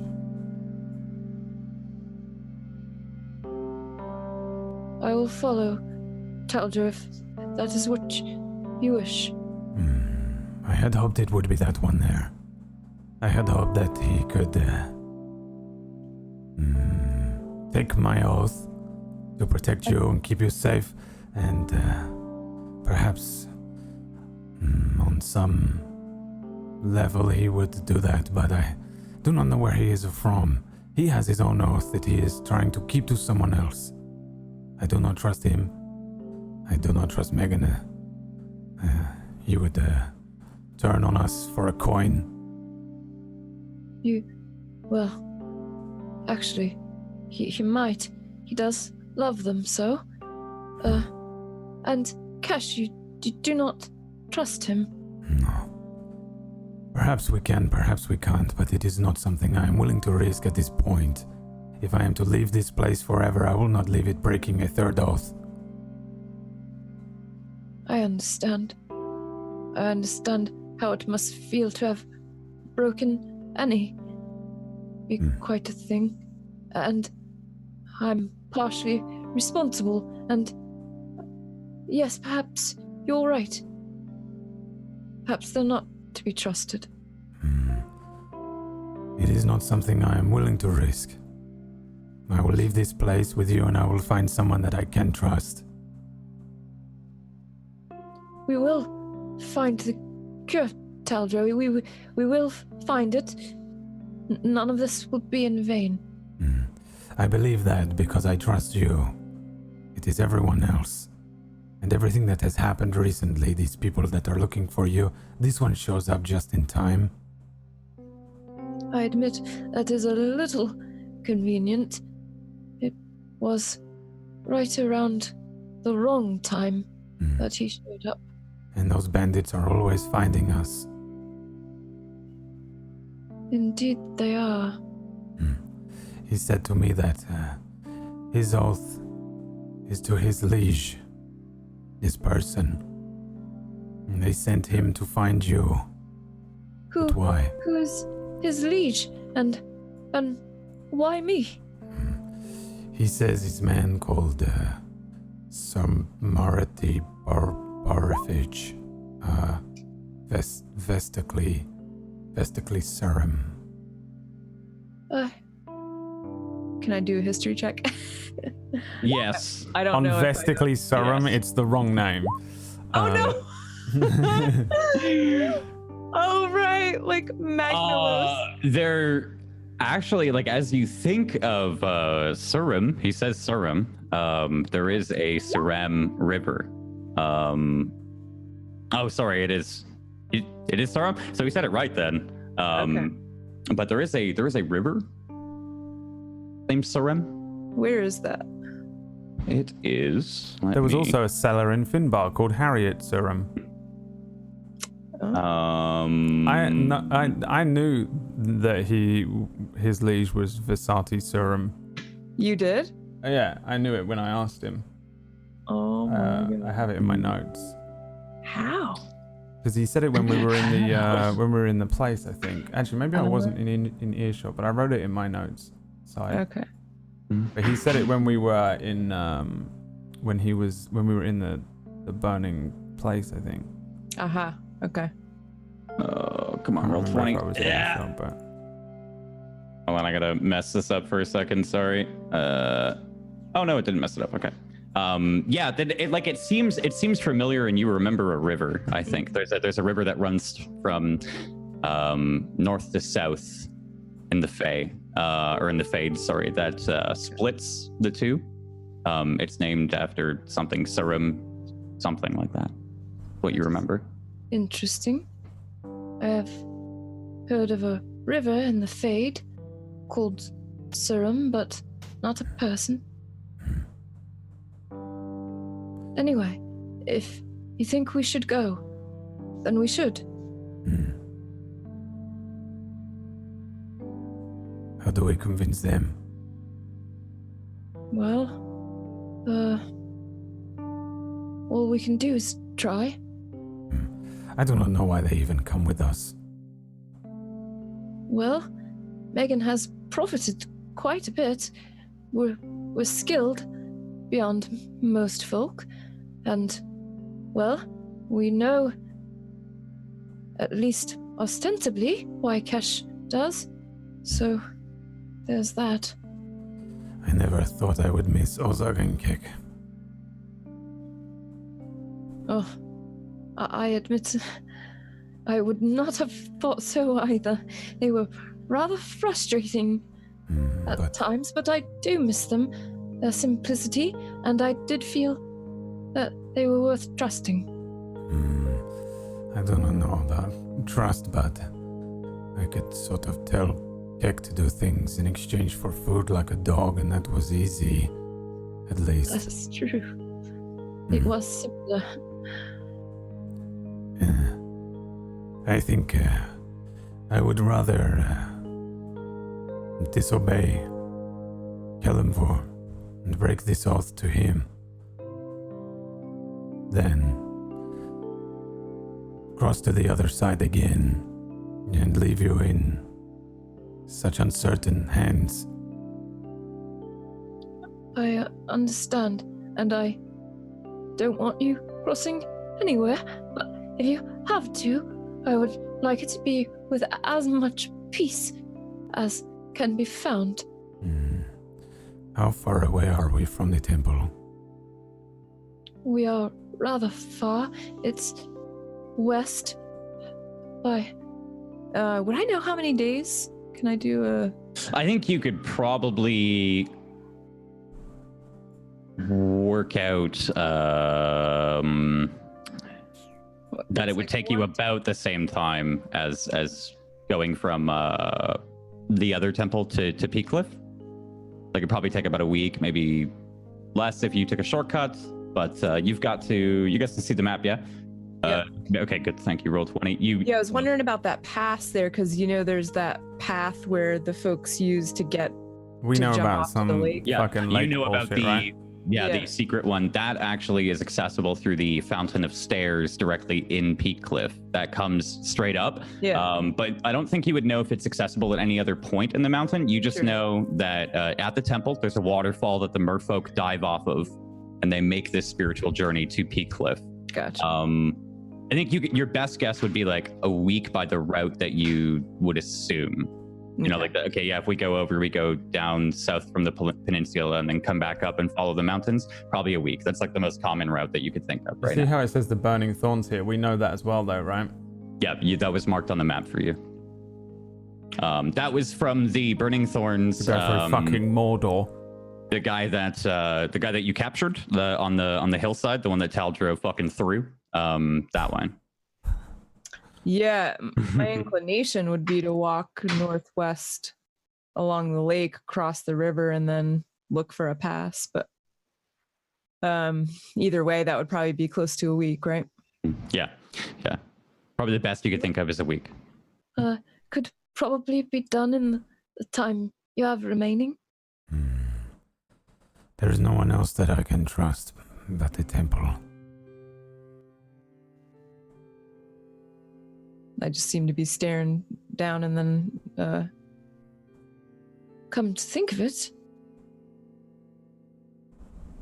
there is no one I can trust outside the temple either. For all our travels, not one person I can think of. It is not surprising. This is how long we have been on road. Month. At least. I never really leave temple much. After Snowbeard. Perhaps if we can get you back to Velma, Galamin, we tell them everything. Maybe they will find another. We do have some valuable information at least, and well, if you have to pass anywhere, it would be nice if perhaps you did that at the temple and your body could be laid to rest properly. I would prefer that than in this tower or underground in some cave, but I do not deserve it. Of course you do, Taldro, even if you can't see it. No. I have turned on the temple, turned on our god. And what choice did you truly have? Many. I could have made many better decisions. I believe anyone could say that, Taldro. But those people did not take an oath. Perhaps not. The temple will not even let me in the doors. Of course they will. They don't like me anyway. That's not true. Maybe they misunderstand you. But I would never have called it dislike.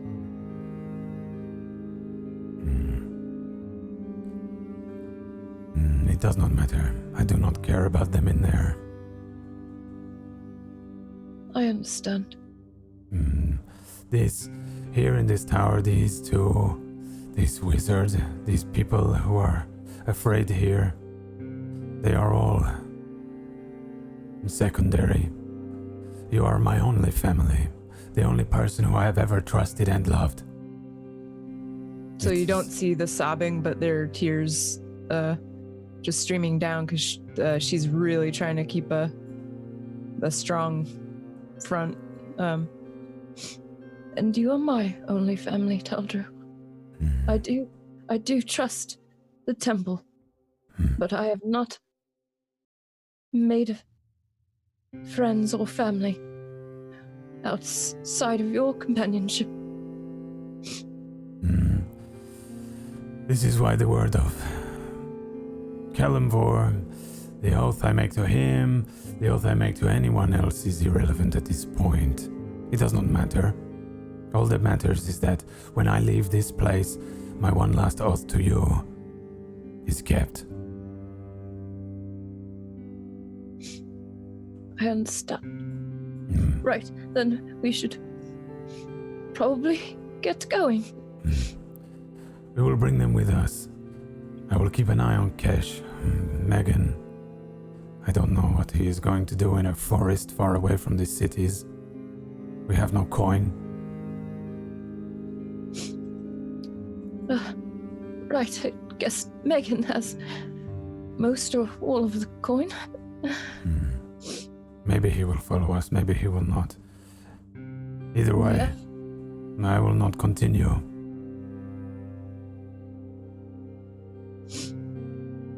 So, Kale's trying to hide her face a little bit, so she turns around, wipes it off, and then reaches into her backpack and pulls out a bottle and wipes it off. Well then, Taldro, perhaps a drink for the road. Ah, yes. For perhaps our last adventure. As I recall, we got this bottle, Sprigbark, in Finbar, and the other bottle was quite good. I'm hopeful for this one, and as I'm talking, I'm opening it up and I pass it over to him. I don't have any glasses, but... Well, we are not that normal. And I take a sip, swill it around my mouth. Yes, woody undertones.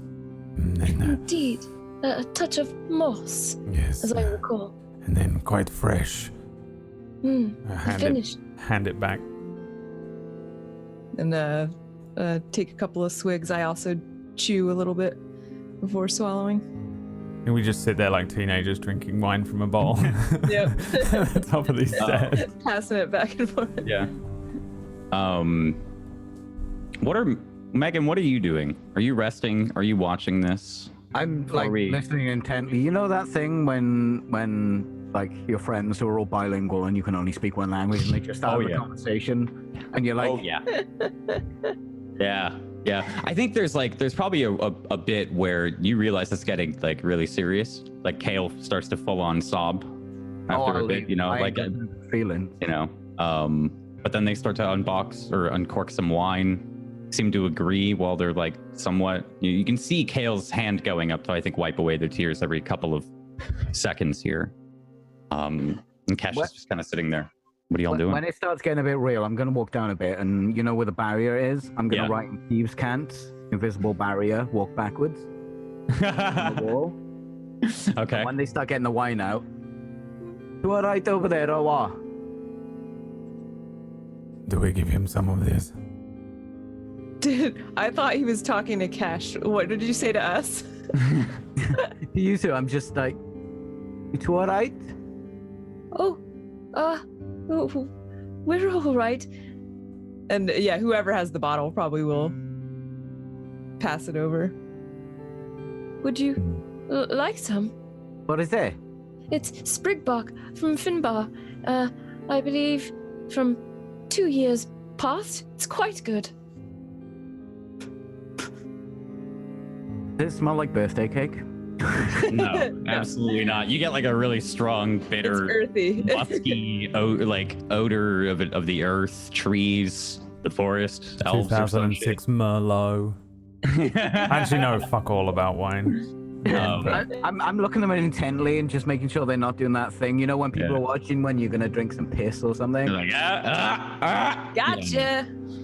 Yeah, I'll drink some. Yeah, it's a little. I don't know how Megan likes wine, but a little earthy. Strong. That's how Megan likes wine. Strong, cheap. Like Kesh is still meditating, yeah? Okay. What you guys doing? All right, isn't it? I'm probably pretty quiet from now on. Like I'll be grunting unless any direct question is aimed at me. I'm just sitting there passively grunting every now and then. I'll take a swig of the wine until it's gone. Yeah, once the wine is gone, I think I stand up and I'll discard the bottle. I'll set it aside on the stairs and sort of brush my clothing off and say, well then, for the road. The road is stairs, isn't it? It's steps. There'll probably just be another room and then more bloody stairs. Nah. I think we're leaving now, Megan. Has it been an hour? Have we been sitting here an hour? Yeah, I think for the purpose of this, you guys have a short rest. It's been like coming on an hour here. You guys finish the bottle, you're talking amongst one another, and then Kale stands up and says that. I stand up and dust my stuff off. All right then, I put my hand on the door. We're going the other way. Megan, we've made a decision. We're returning to the temple. What? Yes, it's west and it could take a week to get there. Whoa, hang a banger. Look, we gotta get rid of this bloke in the tower. No, we His don't. eyes are open, but So we literally do. No, we don't. He's killing like thousands of people. We literally have to stop him. I look at Kale. and I look back at Megan and say, but we did not cause this, and we have our priorities. What do you mean you didn't cause it? I wasn't suggesting you fucking caused it, you loony. Well, Kellenvor will send another. What do you mean is that we're here now? This entire town is ransacked by the undead. Listen, Megan. Taljo has but a week left to live. And we've made a decision.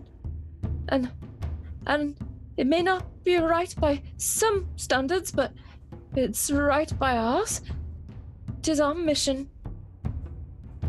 All right, first of all, a week, what the fuck? When were you going to bring that up?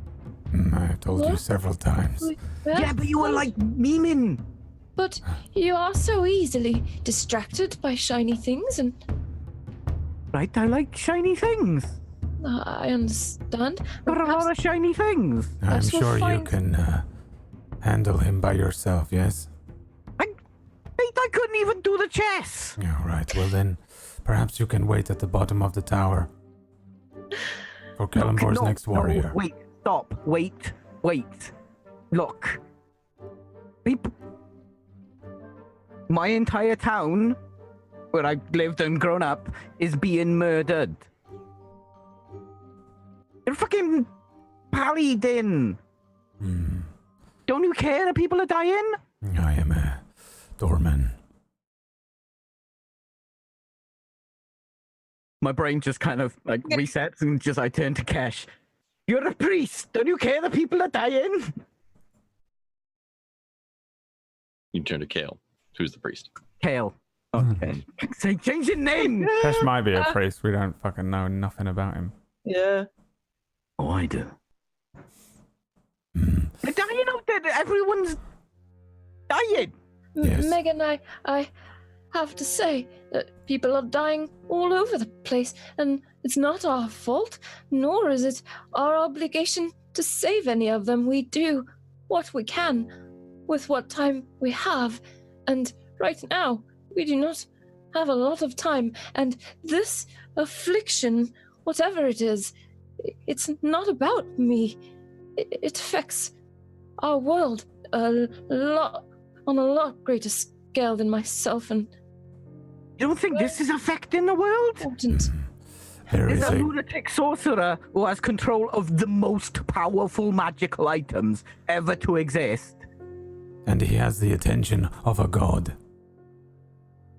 He does that. What? Kalimvor himself brought me back. That's your god.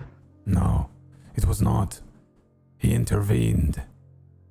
Promised that I could return on the promise, the oath that I would come here and kill this wizard for him.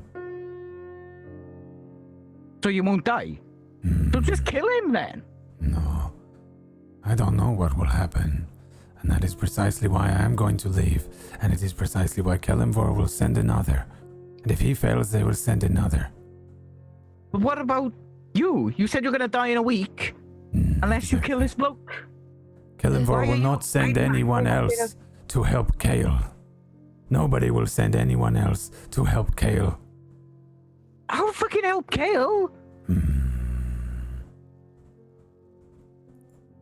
Mate, if he sent you, which is probably bullshit by the way, but if he sent you to kill this bloke and that's why he brought you back, can you do that so you don't have to die in a week? Am I having a stroke? I do not think that was the deal. It doesn't apparently work like that, Megan. He believes you will be taken regardless. You don't know. Gonna take you? Why is he gonna... Wait, what? Where? Where's he gonna take you? Something about balancing and evening the odds, and Don't know. they could. Cash? Right, so if you leave, you're gonna die in a week. But if you don't leave, you might not die in a week. Isn't that good enough? The issue is not to do with leaving or staying. It is to do with who is going to be left behind. And who is going to be left behind among those people that will look after my family, my sister, my only family. And I can not count you or Kesh or anyone that I have met on my travels among those people. The only person who I trust to look after her. Who's your sister anyway? I will not be here. In 1 week, if I go up there and defeat this wizard, I might not be here. The moment I strike him down, perhaps I strike myself down and I return. The Lord of the Damned, he will send me back to wherever he wants me to go, whatever hell I belong in. But you're definitely gonna go in a week anyway?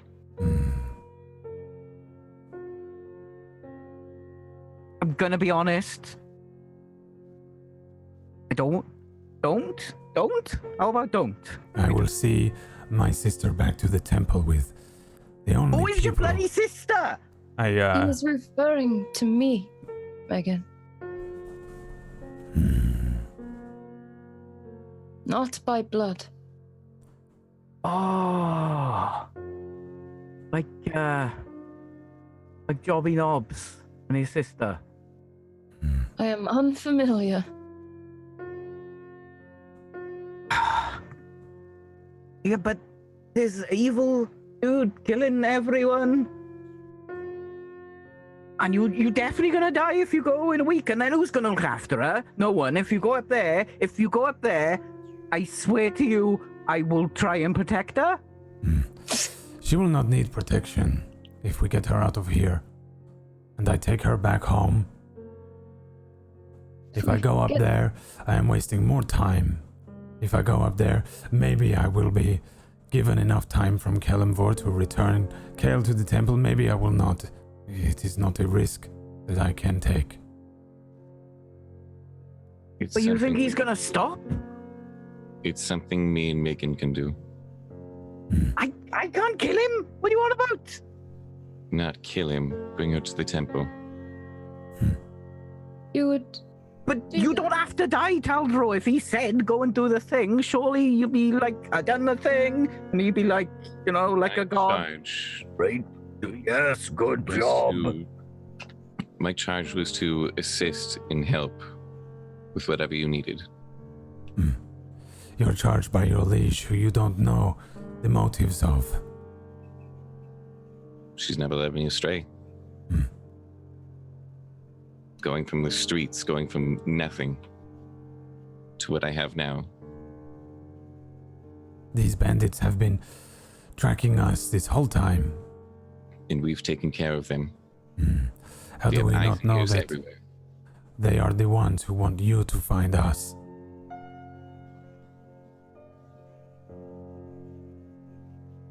My liege doesn't deal with that. I don't know who your liege is. I do not know which puppet master puppets her. He will flip her a coin. Taldro is right. We know nothing of your leash. I cannot leave this world and the only person in it that I love behind on this empty promise from somebody who has sworn an oath to someone else.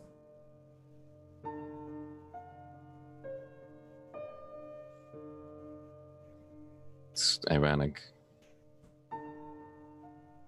First of all, the Sumerians aren't just someone, by the way. Second of all,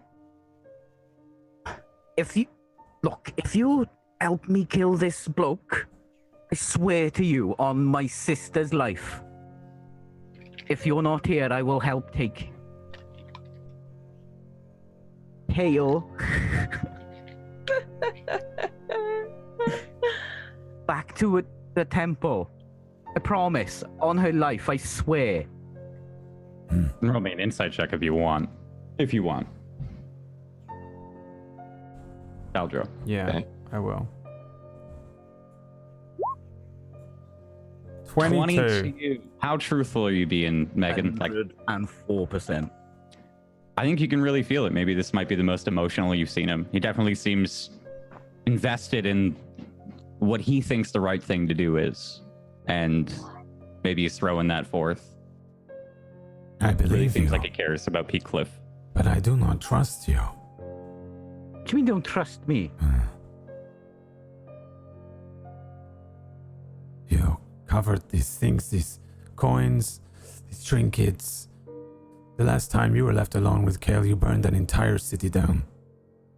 Look, that was just a miscommunication of the left hand and the right hand closing around something that is being given to them.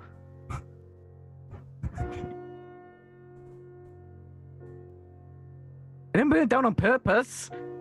I thought she could catch it. There is only one person in this world that I trust.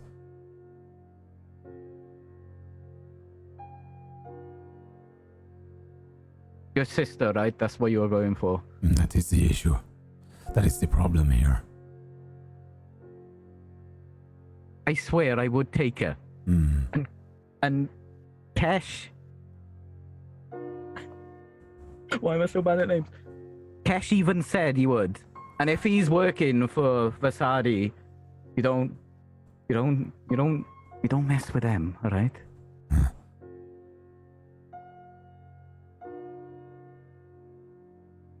I think I look at Kale.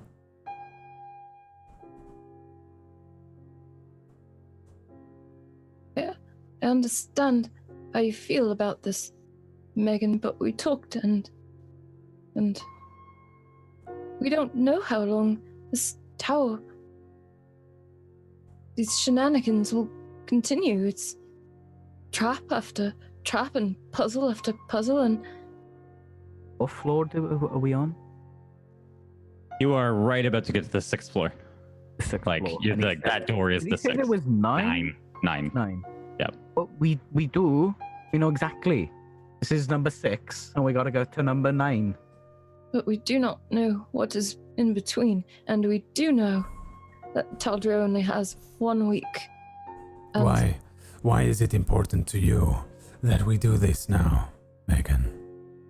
'Cause this guy's fucking evil! But why? What drives you to go up this tower and kill him? He's literally murdering everyone I've ever known or loved, which is admittedly like 3 people, but still. And you do not like that. And you want that to stop.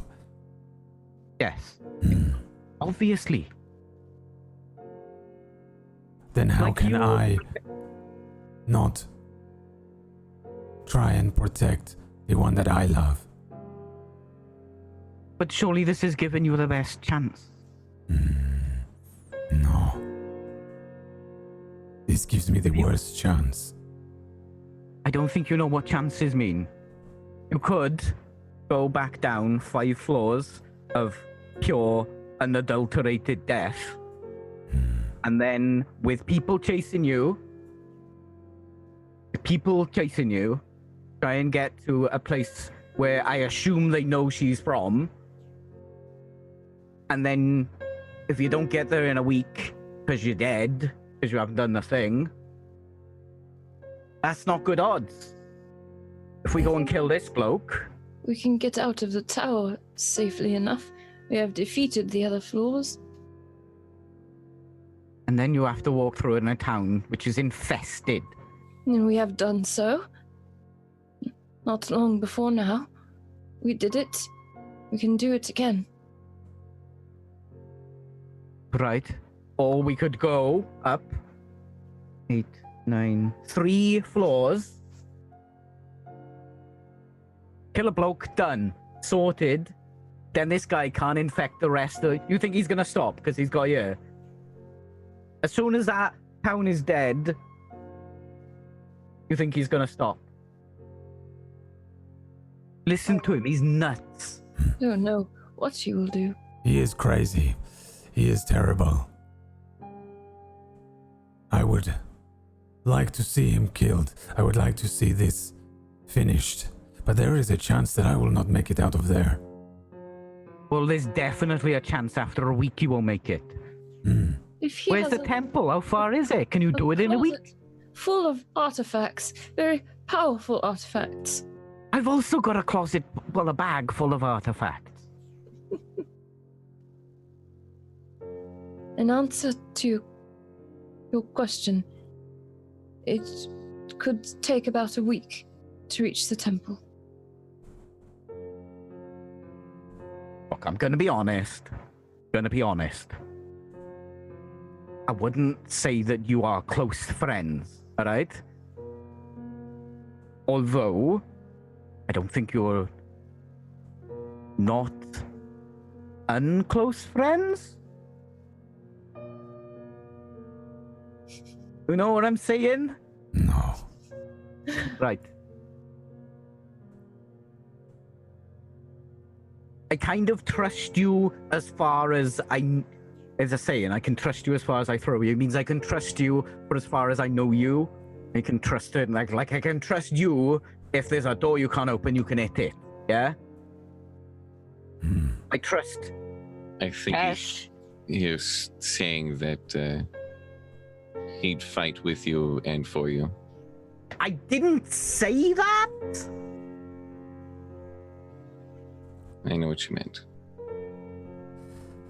I am committed to serving my oath to Kale, not my oath to Kelemvor, to kill this wizard, or my better nature to try and stop this menace, these people in this town.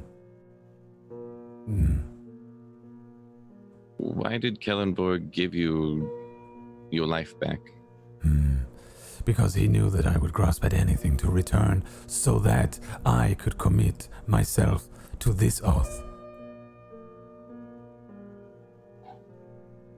To her.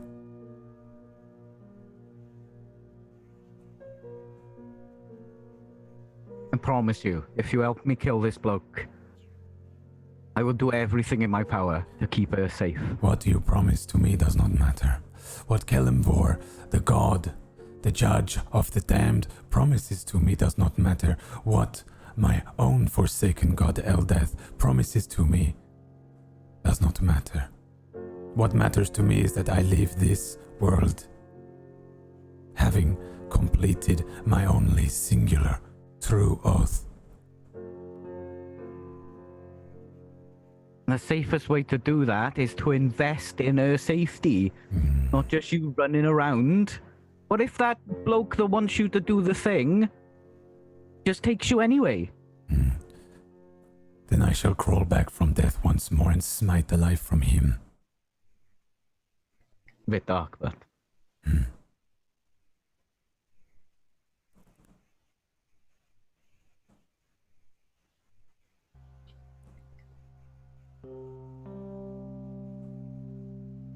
Megan, there will be another. There will be another hero. It is important. This is important to Taldro, and it is important to me. Right, well, you're two people and the entire city. Alright, go on then. Fuck off. Go on. I didn't even like you anyway. It wasn't even... Just money. I got lots of money now. Rich. Kelemvor will send another. Yep. There is no one coming to help Kale when I am gone. Well, there would be if you... Alright.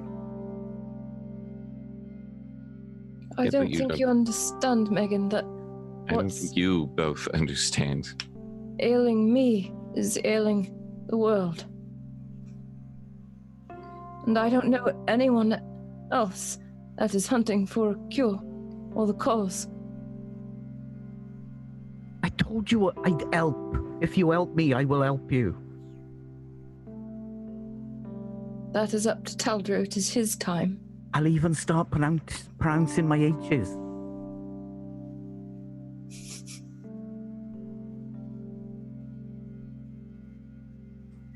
I put a hand on Megan's shoulder as I step past him, and I say, I cannot make any more promises.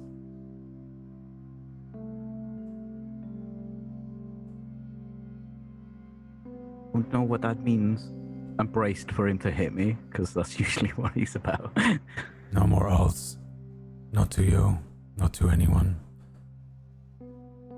Perhaps this is a mistake. Perhaps this is wrong, but to me it feels like the only time in my life I have made my own decision to do something for myself, for my loved one. If you wish to stay here, you wish to stop this wizard for the ones that you love in this city, then you should understand that. But I am going to leave. I am going to return my sister to the only sanctum that we know. The timing is lousy. Perhaps. It often is. And what of you, Kesh? Will you join us? Will you stay here? We have a week, right?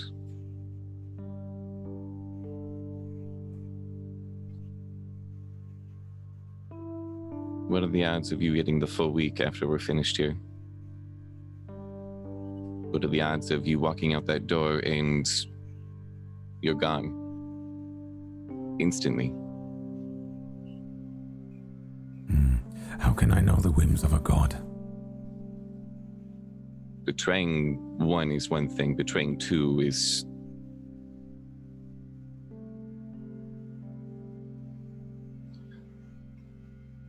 I've never been one for faith.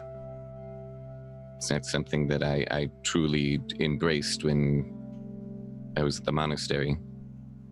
I wanted to help people. I wanted to serve those who protected me and raised me.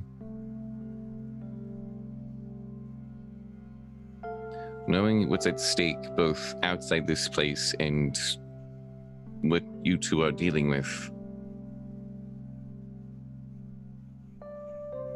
it's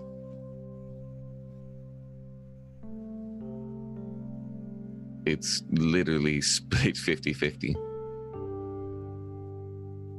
I want to help everyone. I truly do. I want to serve my liege as best I can.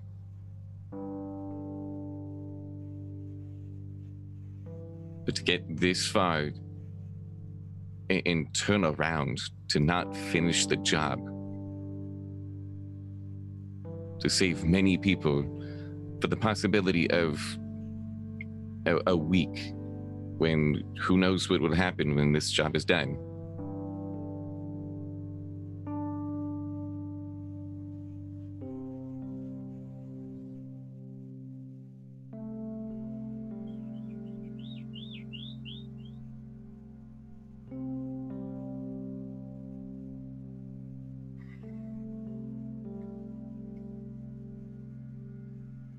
What do I need to convince you to just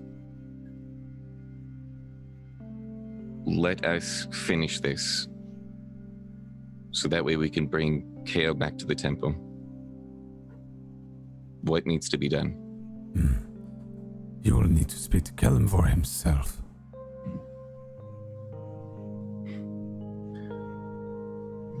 Considering that about a week ago, I figured there were gods, figured I actually existed. That might be a bit much. You will have to bend the wrist of a god I am willing to abandon. Have you tried communing? I am not going to commune with a god that I am about to turn my back on. Maybe you don't need to. He holds my life in the palm of his hand, and with it, potentially, Kale's. Well, then we'll smack him up too.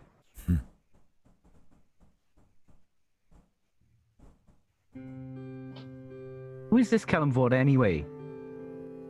I know anything about Kelimvor. Yeah, roll me a quick religion check if they don't answer you first.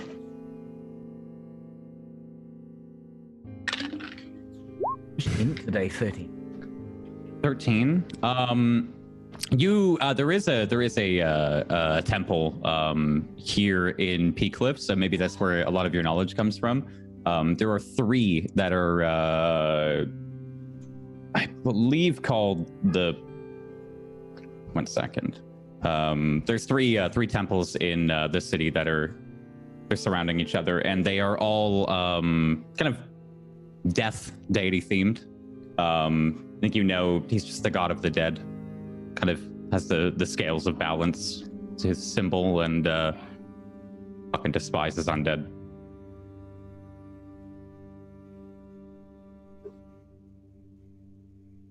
What if you bargain with him? Offer him something to kill the dead people. You don't like them. I mean, who does? But you know. And what if I bargain with him and he does not wish to bargain? And at least you tried instead of just giving up. And what if he keeps me? Made a deal before. To be honest, I don't care if he keeps you, but I'll do what I said.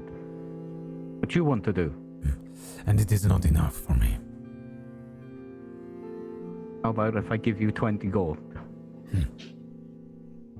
It's a joke. I know you don't even like gold. I take Reginald. I push it out and put it into Megan's arms. There you go. As you do, Reginald finally speaks up. He's Taldro! Wait. I have an idea. Oh my god. Yes? Are you listening? I do not respond to him. Taldro! Taldro! Taldro, we can live forever!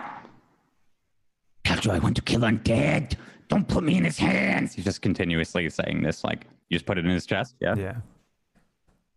Shows his rapier. This is the sword that Kellenvor gave to me to finish this task. Hey, you don't need a sword. I've seen you destroy, like, a town with one swipe of your hammer.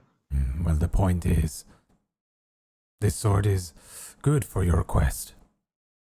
Good for my... It's just a sword, but... I mean, it's quite nicely balanced. I guess. You will probably need it. Just a sword. It's just a fairly nicely made sword.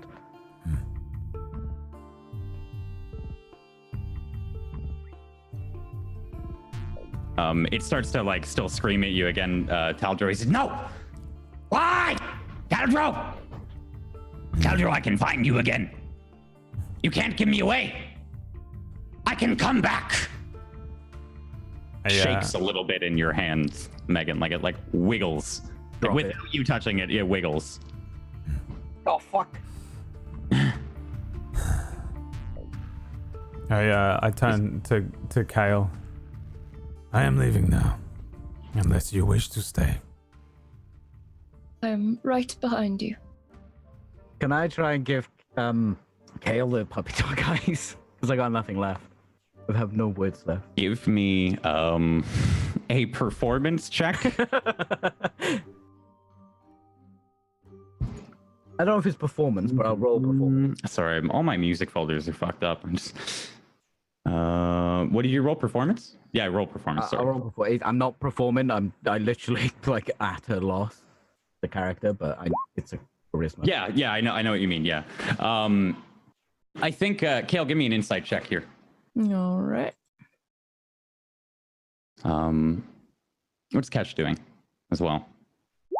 19. Sitting down right An where he's been. existential crisis. Yeah, no, he's sitting down literally at the same spot he's been and just staring down the stairs. Hasn't even made eye contact, no nothing. Yeah, I think it's pretty obvious here. Just go with this one. I think it's pretty obvious here what they think you're doing to them by leaving, Kale. I think it's, that especially comes through in Megan, and you can hear it, or you can see it in Kesh. I again, specific what they think you're doing to them by leaving. Yeah. Obviously, they don't understand what you and Taljo are putting out, but it still Right. feels, you know. And It's communicated. It's just Yeah, well, you know, clearly enough for speaking from Kale's perspective, right? They couldn't convince you two that they were right. Mhm. So, Kale might not be very strong, but she is very wise. And in this, her wisdom is telling her that she only has this one mission, and it is, you know, not about it afflicting her. It's literally about its spread, and you know, potentially this is way bigger than any, you know, crazy wizard destroying people, even though that is a big threat. So she feels like she expressed that, and I probably turn to Megan and just say, I know you can't understand what this means to us and what we need to accomplish in what little time Taldor has left, but do understand that the god of death himself sent a person here to do this, and he will send another. But you can do both. We do not know that. and I'm following Taldro, but I am. just to be clear, you two are walking out? As soon as she looks like she's coming with me, I'm walking down the stairs. I leave Reginald. I just start walking down the stairs, yeah. Okay. And Kale, you're following? Yep. Okay. Yeah, you leave Reginald on the ground. The screams kind of continue. He's still, Daldro! Daldro! Daldro, I've been speaking to someone! They know! They know how we can live. Fuck the old man. Fuck him. Fuck the gods. Fuck them all. We can live. There's something bigger than the gods. Taldro, Taldro, Taldro! Yeah, he's gonna turn me Okay. into a sword or something. I'm not gonna. Okay. Walking by, you start to saunter down the stairs. Kesh and Megan, you two are left for the moment with the silence of their footsteps kind of walking away. What are you two doing? They're still walking down the stairs, but you see them start to pass through the barrier noticeably. What are you guys doing? just sitting there. Yeah. Just looking down. Right. They, you know, didn't need them anyway. I got a sword. I pick the sword up.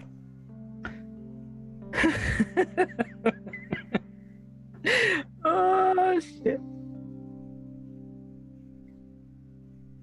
I'm gonna turn and face the door. Yeah. And I'm gonna spend a couple of minutes trying to psych myself up to open this door by myself without literally the person that stops me from dying and the person that kills everything. I'm just staring at the door. Yeah. Myself. Just kind of amping himself up. Kale, Taldro, as you two enter the previous room, she's still there, the red-headed elf. She's still kind of muttering to herself next to the sarcophagus, kind of over and over. You guys just walking by? Yep. Okay. You can hear her saying a couple things like, no, I can't. No, don't worry. No, it's fine. You'll come back. Nothing? Okay. While you're walking through the room, Taldir, you reach the end. The voice for the two of you changes. Just come back, and you hear, Taldro, come back. Do you want to live forever, Taldro? Do I recognize this voice? Is it her still? It's her. You can hear it splice in immediately when she starts to speak. Jesus. You hear it kind of echo immediately as she speaks. Some of that she's saying, come back, and then it goes into the Taldro, come back. Do either of you look at her? if she says Taldro's name, I would instinctively whip my head. Okay, yeah. So you see then as she's saying that, the come back, you can see it's like struggling, she's chewing on the words, almost like her jaws hyperextending a little bit. There's like a little bit of blood that she spits out, and she starts to breathe. And she looks up at you, Kale. She's got kind of like a crazed look. She's on all fours right now. She's got a crazed look, but she looks exhausted, as if she's like pushing something back. She's... You heard that? You heard that? Don't come back. As it comes out of her mouth again. What's happening to me? I look at Kale. I fear that many things are going to try and stop us. I do not know if we will make it all the way, but... What do we do? Do what we think is right, even though we must fight for it. I thought we would get out of this tower easily, since it was Kelvin trying to keep us in and trap us. She cuts you off. She stammers. She looks at you, Kel, and goes, "You should run." I think she is right. I will not listen to anyone else anymore. You shouldn't run, Delvro. I can keep you alive. We would not even listen to Megan. Why would we listen to this? Let's go. Run. I'll turn around and head out quicker than I was before. Kind of echoes throughout the tower there for a moment. You two hear this. Megan and Kesh, as we pan up the stairs to you, as you're kind of like bracing yourself, you hear that conversation. You hear the tone, the bass in whatever's voice it was shaking things. You could feel it, rattled your bones. What are you doing while you two are standing there? Do we know what direction it's coming from? Downwards. Yeah. You can hear it, yeah. Megan? Yeah. You heard that, right? Oh, that been down there, she's nuts. That didn't sound like a her. Like, listen, I hear this weird demonic voice. As you listen, you hear, "Submit, Talbro, come back!" Echoes throughout. Sounds like... I mean, she's on my side, but she sounds nuts. I get that they want her safe. I get that they want to be selfish and do this, but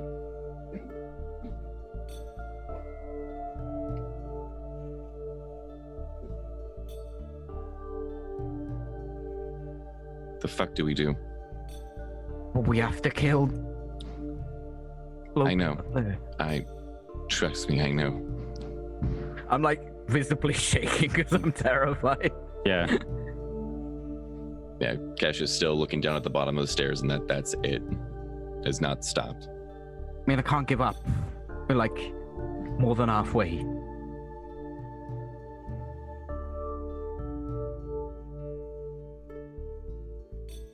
I don't understand why he wouldn't just try. Have you ever had a sister? No. Right, have you ever had...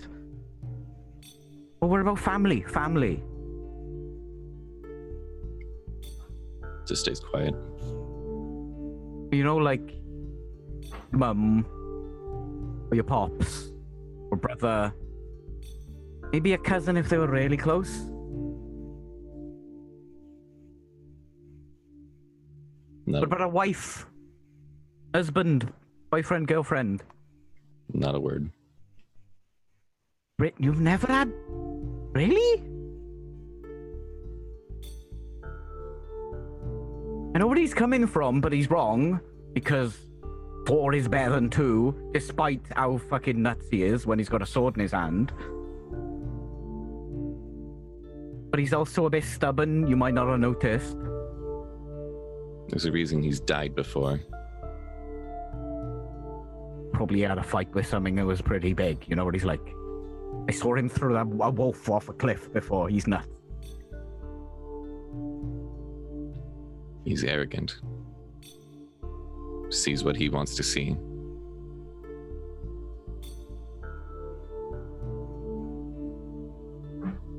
Not arrogance, though, is it? It's stupidity.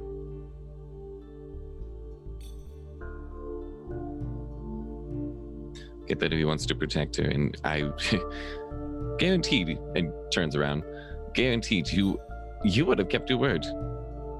You would have actually I don't kept your fucking word. Well, okay, I do lie a bit, but I mean, I was serious. I've got a sister too. I do the same, but you know, maybe I'm a bit smarter, and I can do simple math. I'm shouting down the thing. The 4 is more than 2. Are you looking down the hallway? Yeah. Okay. As you shout that, you see the red-headed elf. She's standing in the doorway, like kind of hand like leaning, but her like arm is like twisted upside down, and her right knee is like backwards, and her head is hanging. Like you see the form of her breathing. You can see it down the hallway. I like tap Kesh. Kesh gets up slowly. Okay. As you get up, the head kind of snaps up, staring directly, like straight at the both of you, and is, I am the harbinger of this world. Will the 2 of you follow me if I kill the wizard? You can see it's like a shambling, like the arm comes down, and roll me an insight check.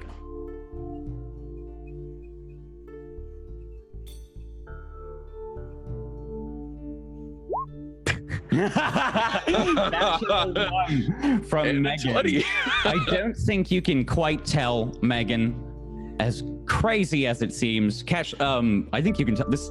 It's like you've seen the undead, you've seen zombies. This like their bodies bending in ways that it shouldn't. It's like a puppet. It starts to like shamble. Its like foot slides forward as its arm stretches, and it. Will you follow me if I kill the wizard?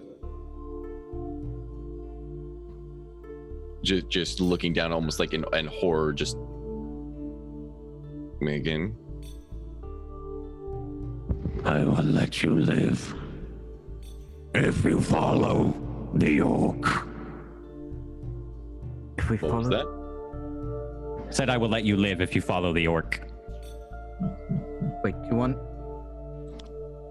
us to follow the orc? Yes. She doesn't sound like she did before. It's not her. I am bigger than the orc's god. Who are you? I am Tharizdun. Don't mean anything to me. Roll me a history check with disadvantage. I would love to do that as well. Please and thank you. Oh.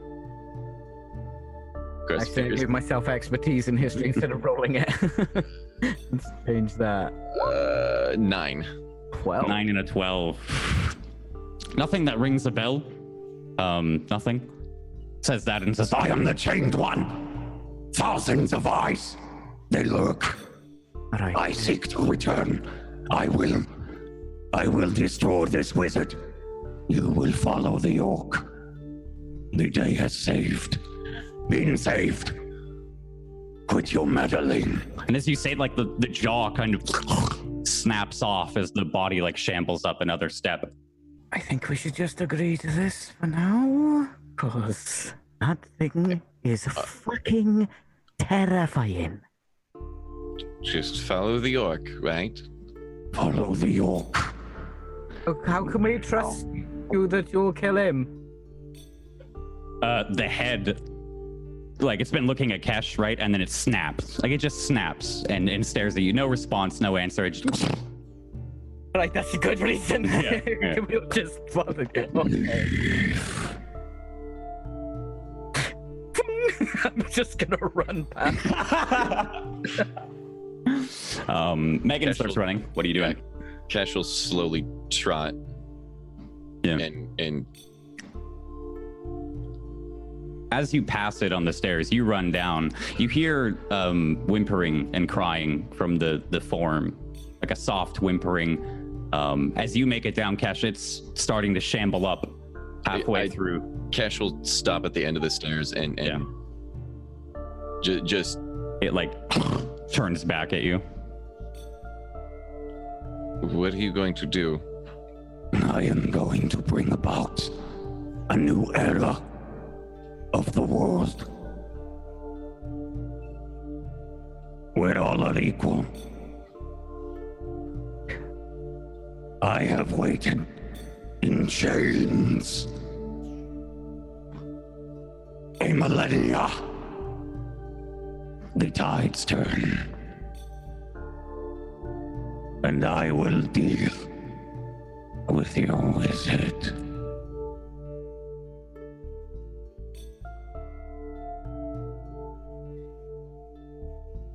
Just shaking. Kesh is just shaking. I believe she can do that.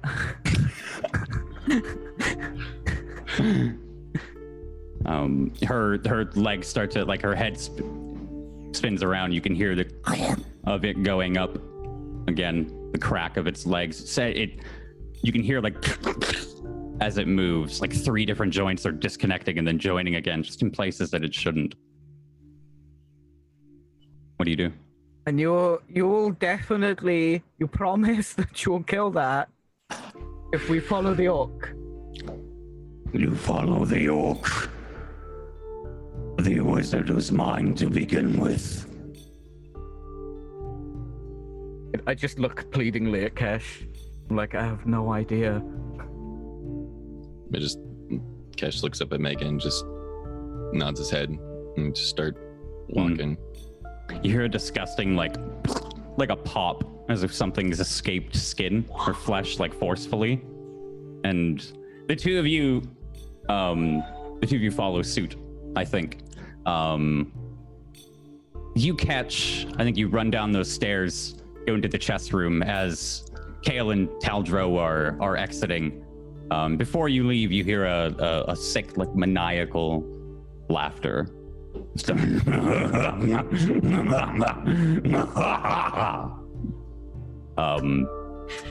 But it's like it sends chills. It's terrifying. It shakes the core of the room that you're in. A bit of dust seems to unsettle from the roof. But you open these large doors to Kelvin yelling through the gargoyle at the end of the chest room at Taldro and Kale as they are reaching the other side. where are you going? Why? Where's our games? But Taldro, you cannot leave. You can't leave. I am Kelvin. I am Kelvin the Mad. And I will show you. You come back. You beat me in chess. Yes. Megan? Why? Why? Why? You're muted. Good luck. Good luck with what? With what? Are you coming back? What was the name that she's? Yeah, I'm gonna need. Said it was. He said Tharizdun. Tharizdun. Yeah. Dune. You know Tharizdun. What? You know Tharizdun? Yes. Ah, that's. Oh, you do. What's wrong with that? Because I know a guy who knows a guy who might be Tharizdun coming to find you right now. There's been no response since you said that. I think that thing was legit, Cash. We need to go now. I think we need to go. No, you just move. I'm staying behind him just to make sure he's. Yeah. The two of you, like, as you hear, just so you guys know the timeline thing, right? You guys are walking through the chess room and Calvin's been yelling at you, but then suddenly he says Kesh and Megan. You can see the two of them are in the room at the far end of it, almost like they've decided to follow you. They look scared. And you guys are now like you're just booking it across the room, I guess. Yeah, we're booking it. Yeah. As far as I know. Kesh and Megan, you two? For the exit. Yeah. So they're doing that thing like where you guys are about to go down into the threshold of the third room and you hear them come up and they're you know, like running as fast as they can. I think you all kind of collide with each other as you're going down into the second floor here. Going down the stairs as soon as possible. Just leave now. Just leave. We are doing that. No. I think we need to go a bit faster. And leave.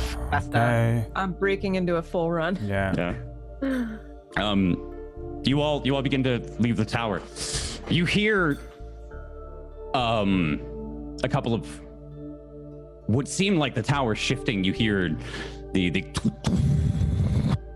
and then another impact or something within the tower at some point. Things above seem a little, they kind of remind you of that trap room that you had left. It seems like the situation is evolving as you're walking down, as you're escaping. You pass through the second room, go back through the alchemy room. As you pass through the previous trap room, it seemed as if it had been turned off. You pass through the alchemy room and go back up the staircase that leads you down to the first floor, and you all spill out into that same kind of endless hallway that you had been in on the first floor. The seemingly endless rooms kind of seems different, like there's something charged about the air. The air is, maybe it's the tension that you all feel, but something feels different. What are you all doing?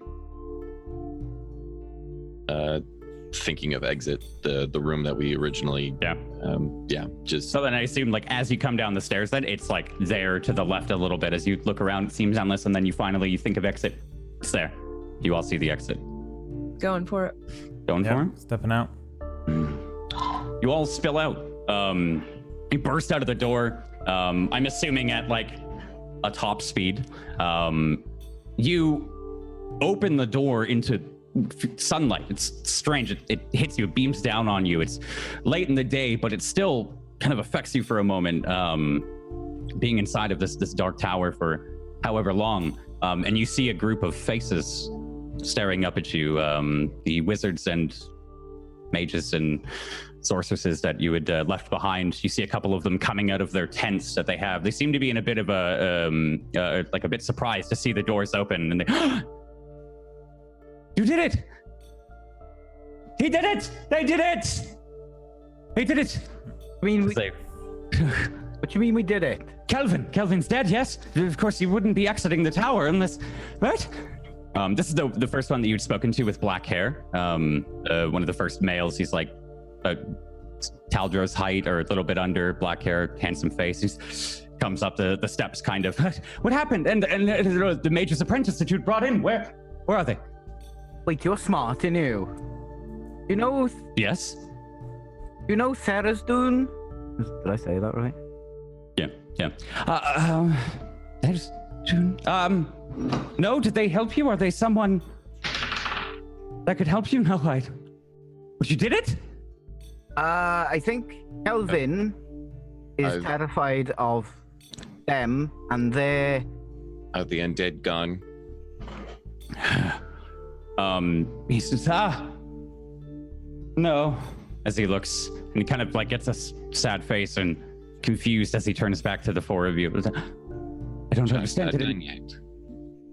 I'm also confusedly looking at the two of them. What are you doing? You probably should have a conversation. Kesh isn't going to answer any question. He's just blank-faced. You are going to wait outside the tower for whoever is sent next, yes? Is probably safer. Maybe we should stand away from the tower a little bit. Our job's done. Your job is done. Yeah. The job is done.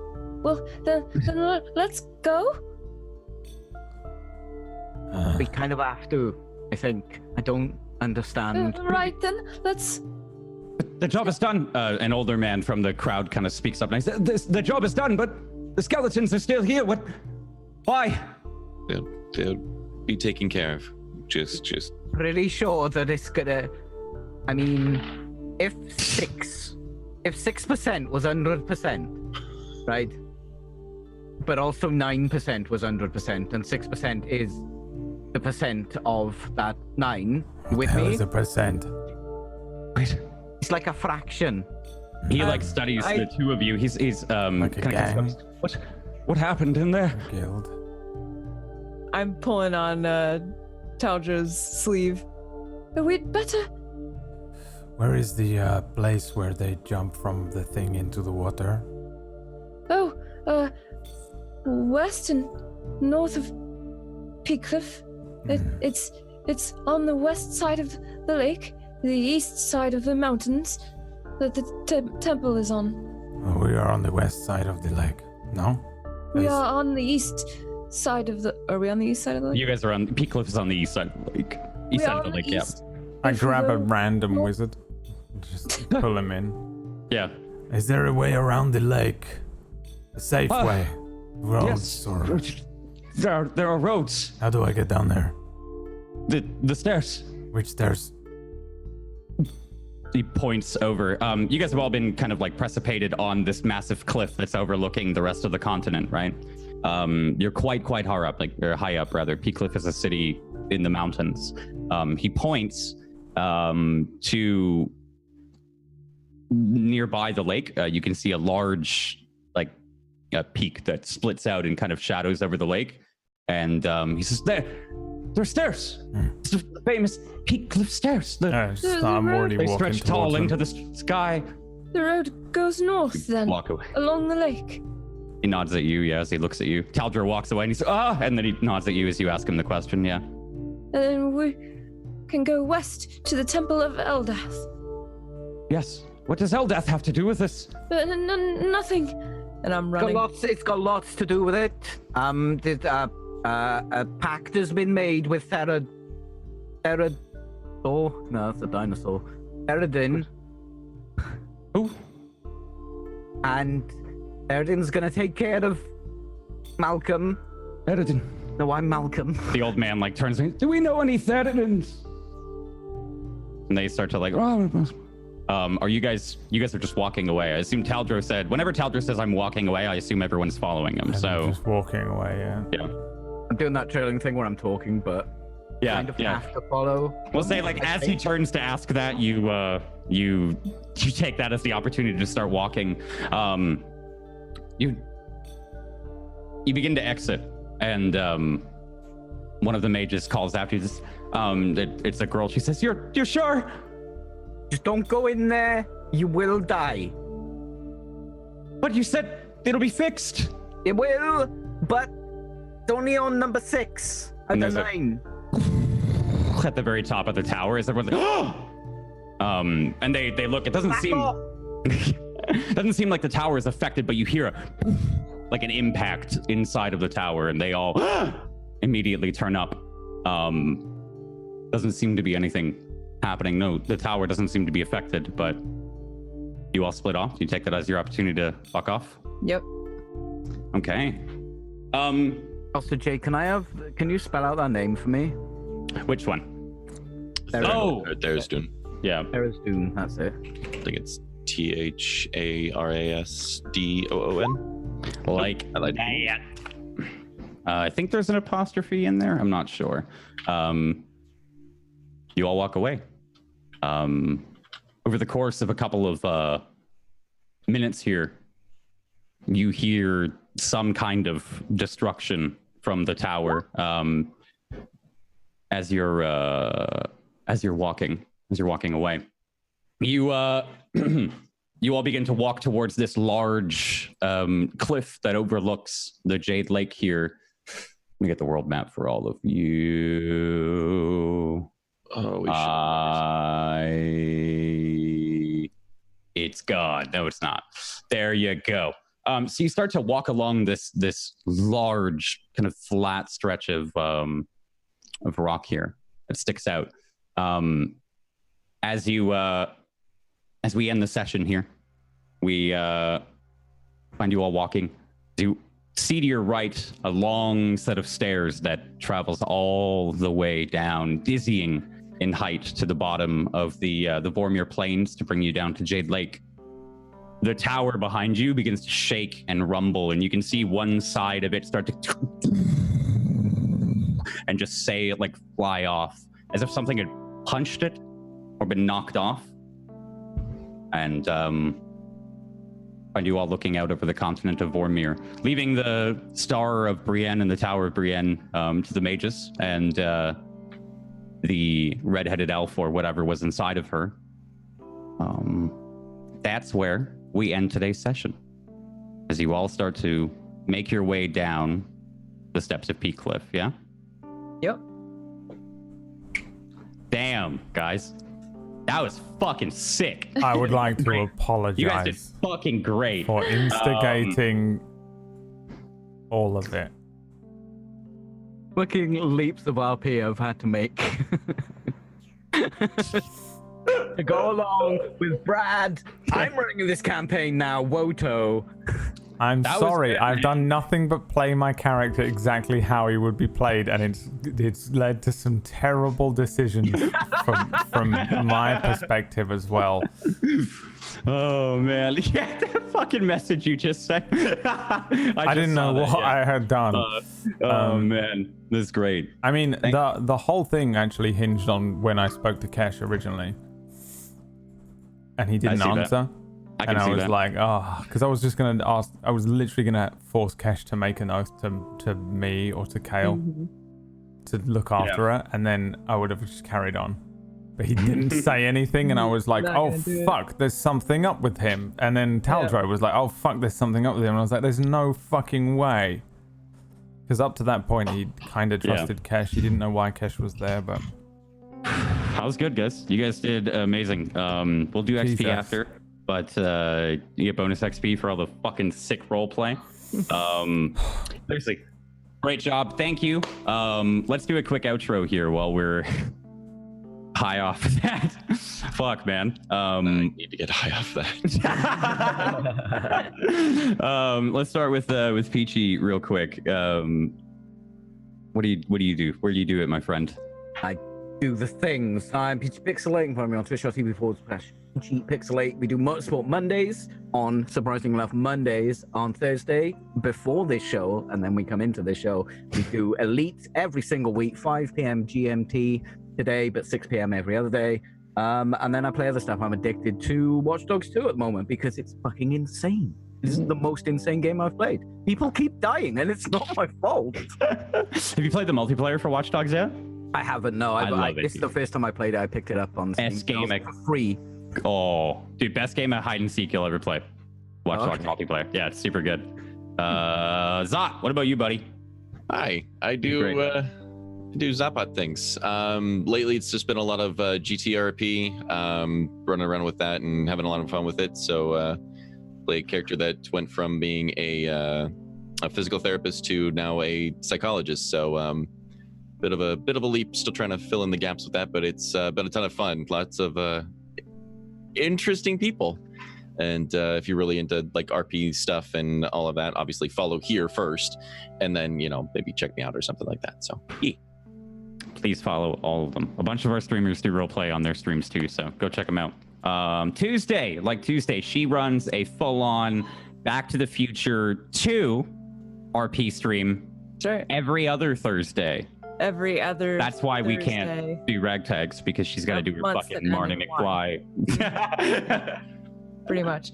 I do nothing right now because my internet is broken, but someday it will be upgraded to fiber, which I probably have mentioned 1,000 times, is literally 100 or so feet from my house, but has not moved in 9 months to get closer to my house. So until that happens, I can do nothing, but you can follow here and you can follow me for when I can do stuff again. Thanks for watching.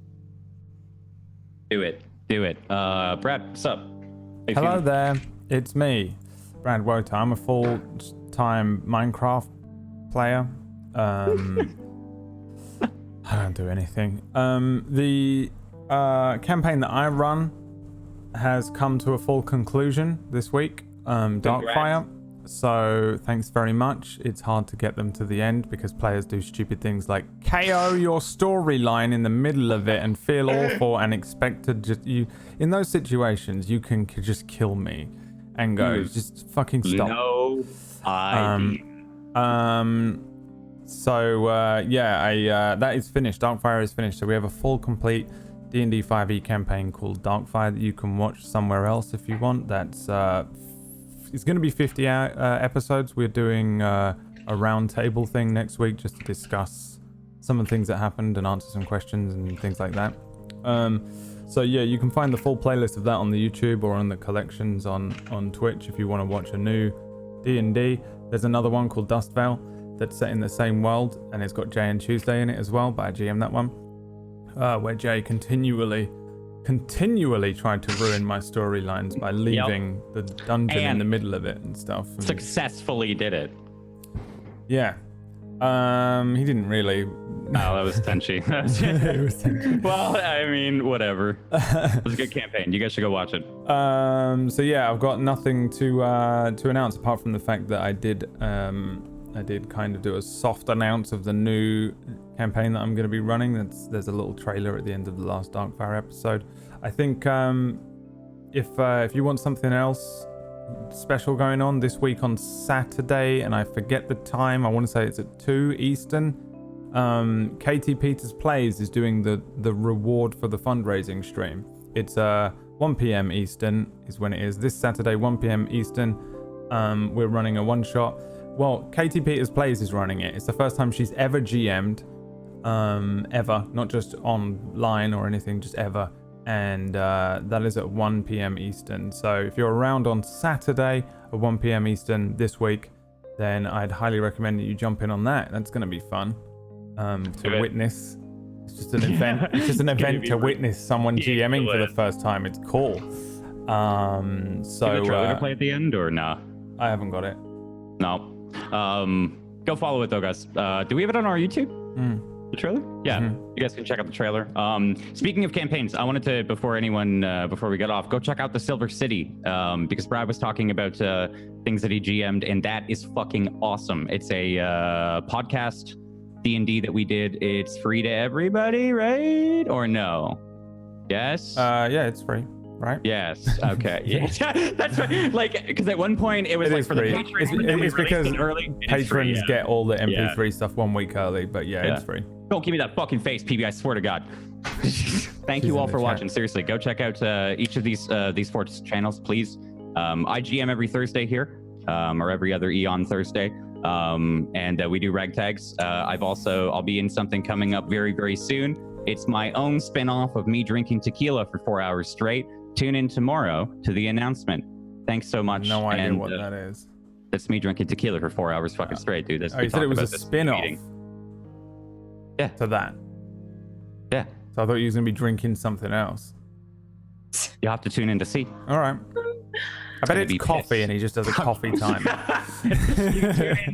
My tequila stream every day at 10 a.m. 10 a.m. tequila stream confirmed tomorrow. Twitch.tv/Brotatoe. Before we go, I'm answering questions about the campaign in the Discord after this for like an hour. So if y'all want to come in, join our Discord, all right? Thanks for watching. Mwah. We'll see you there next Thursday, all right? Bye.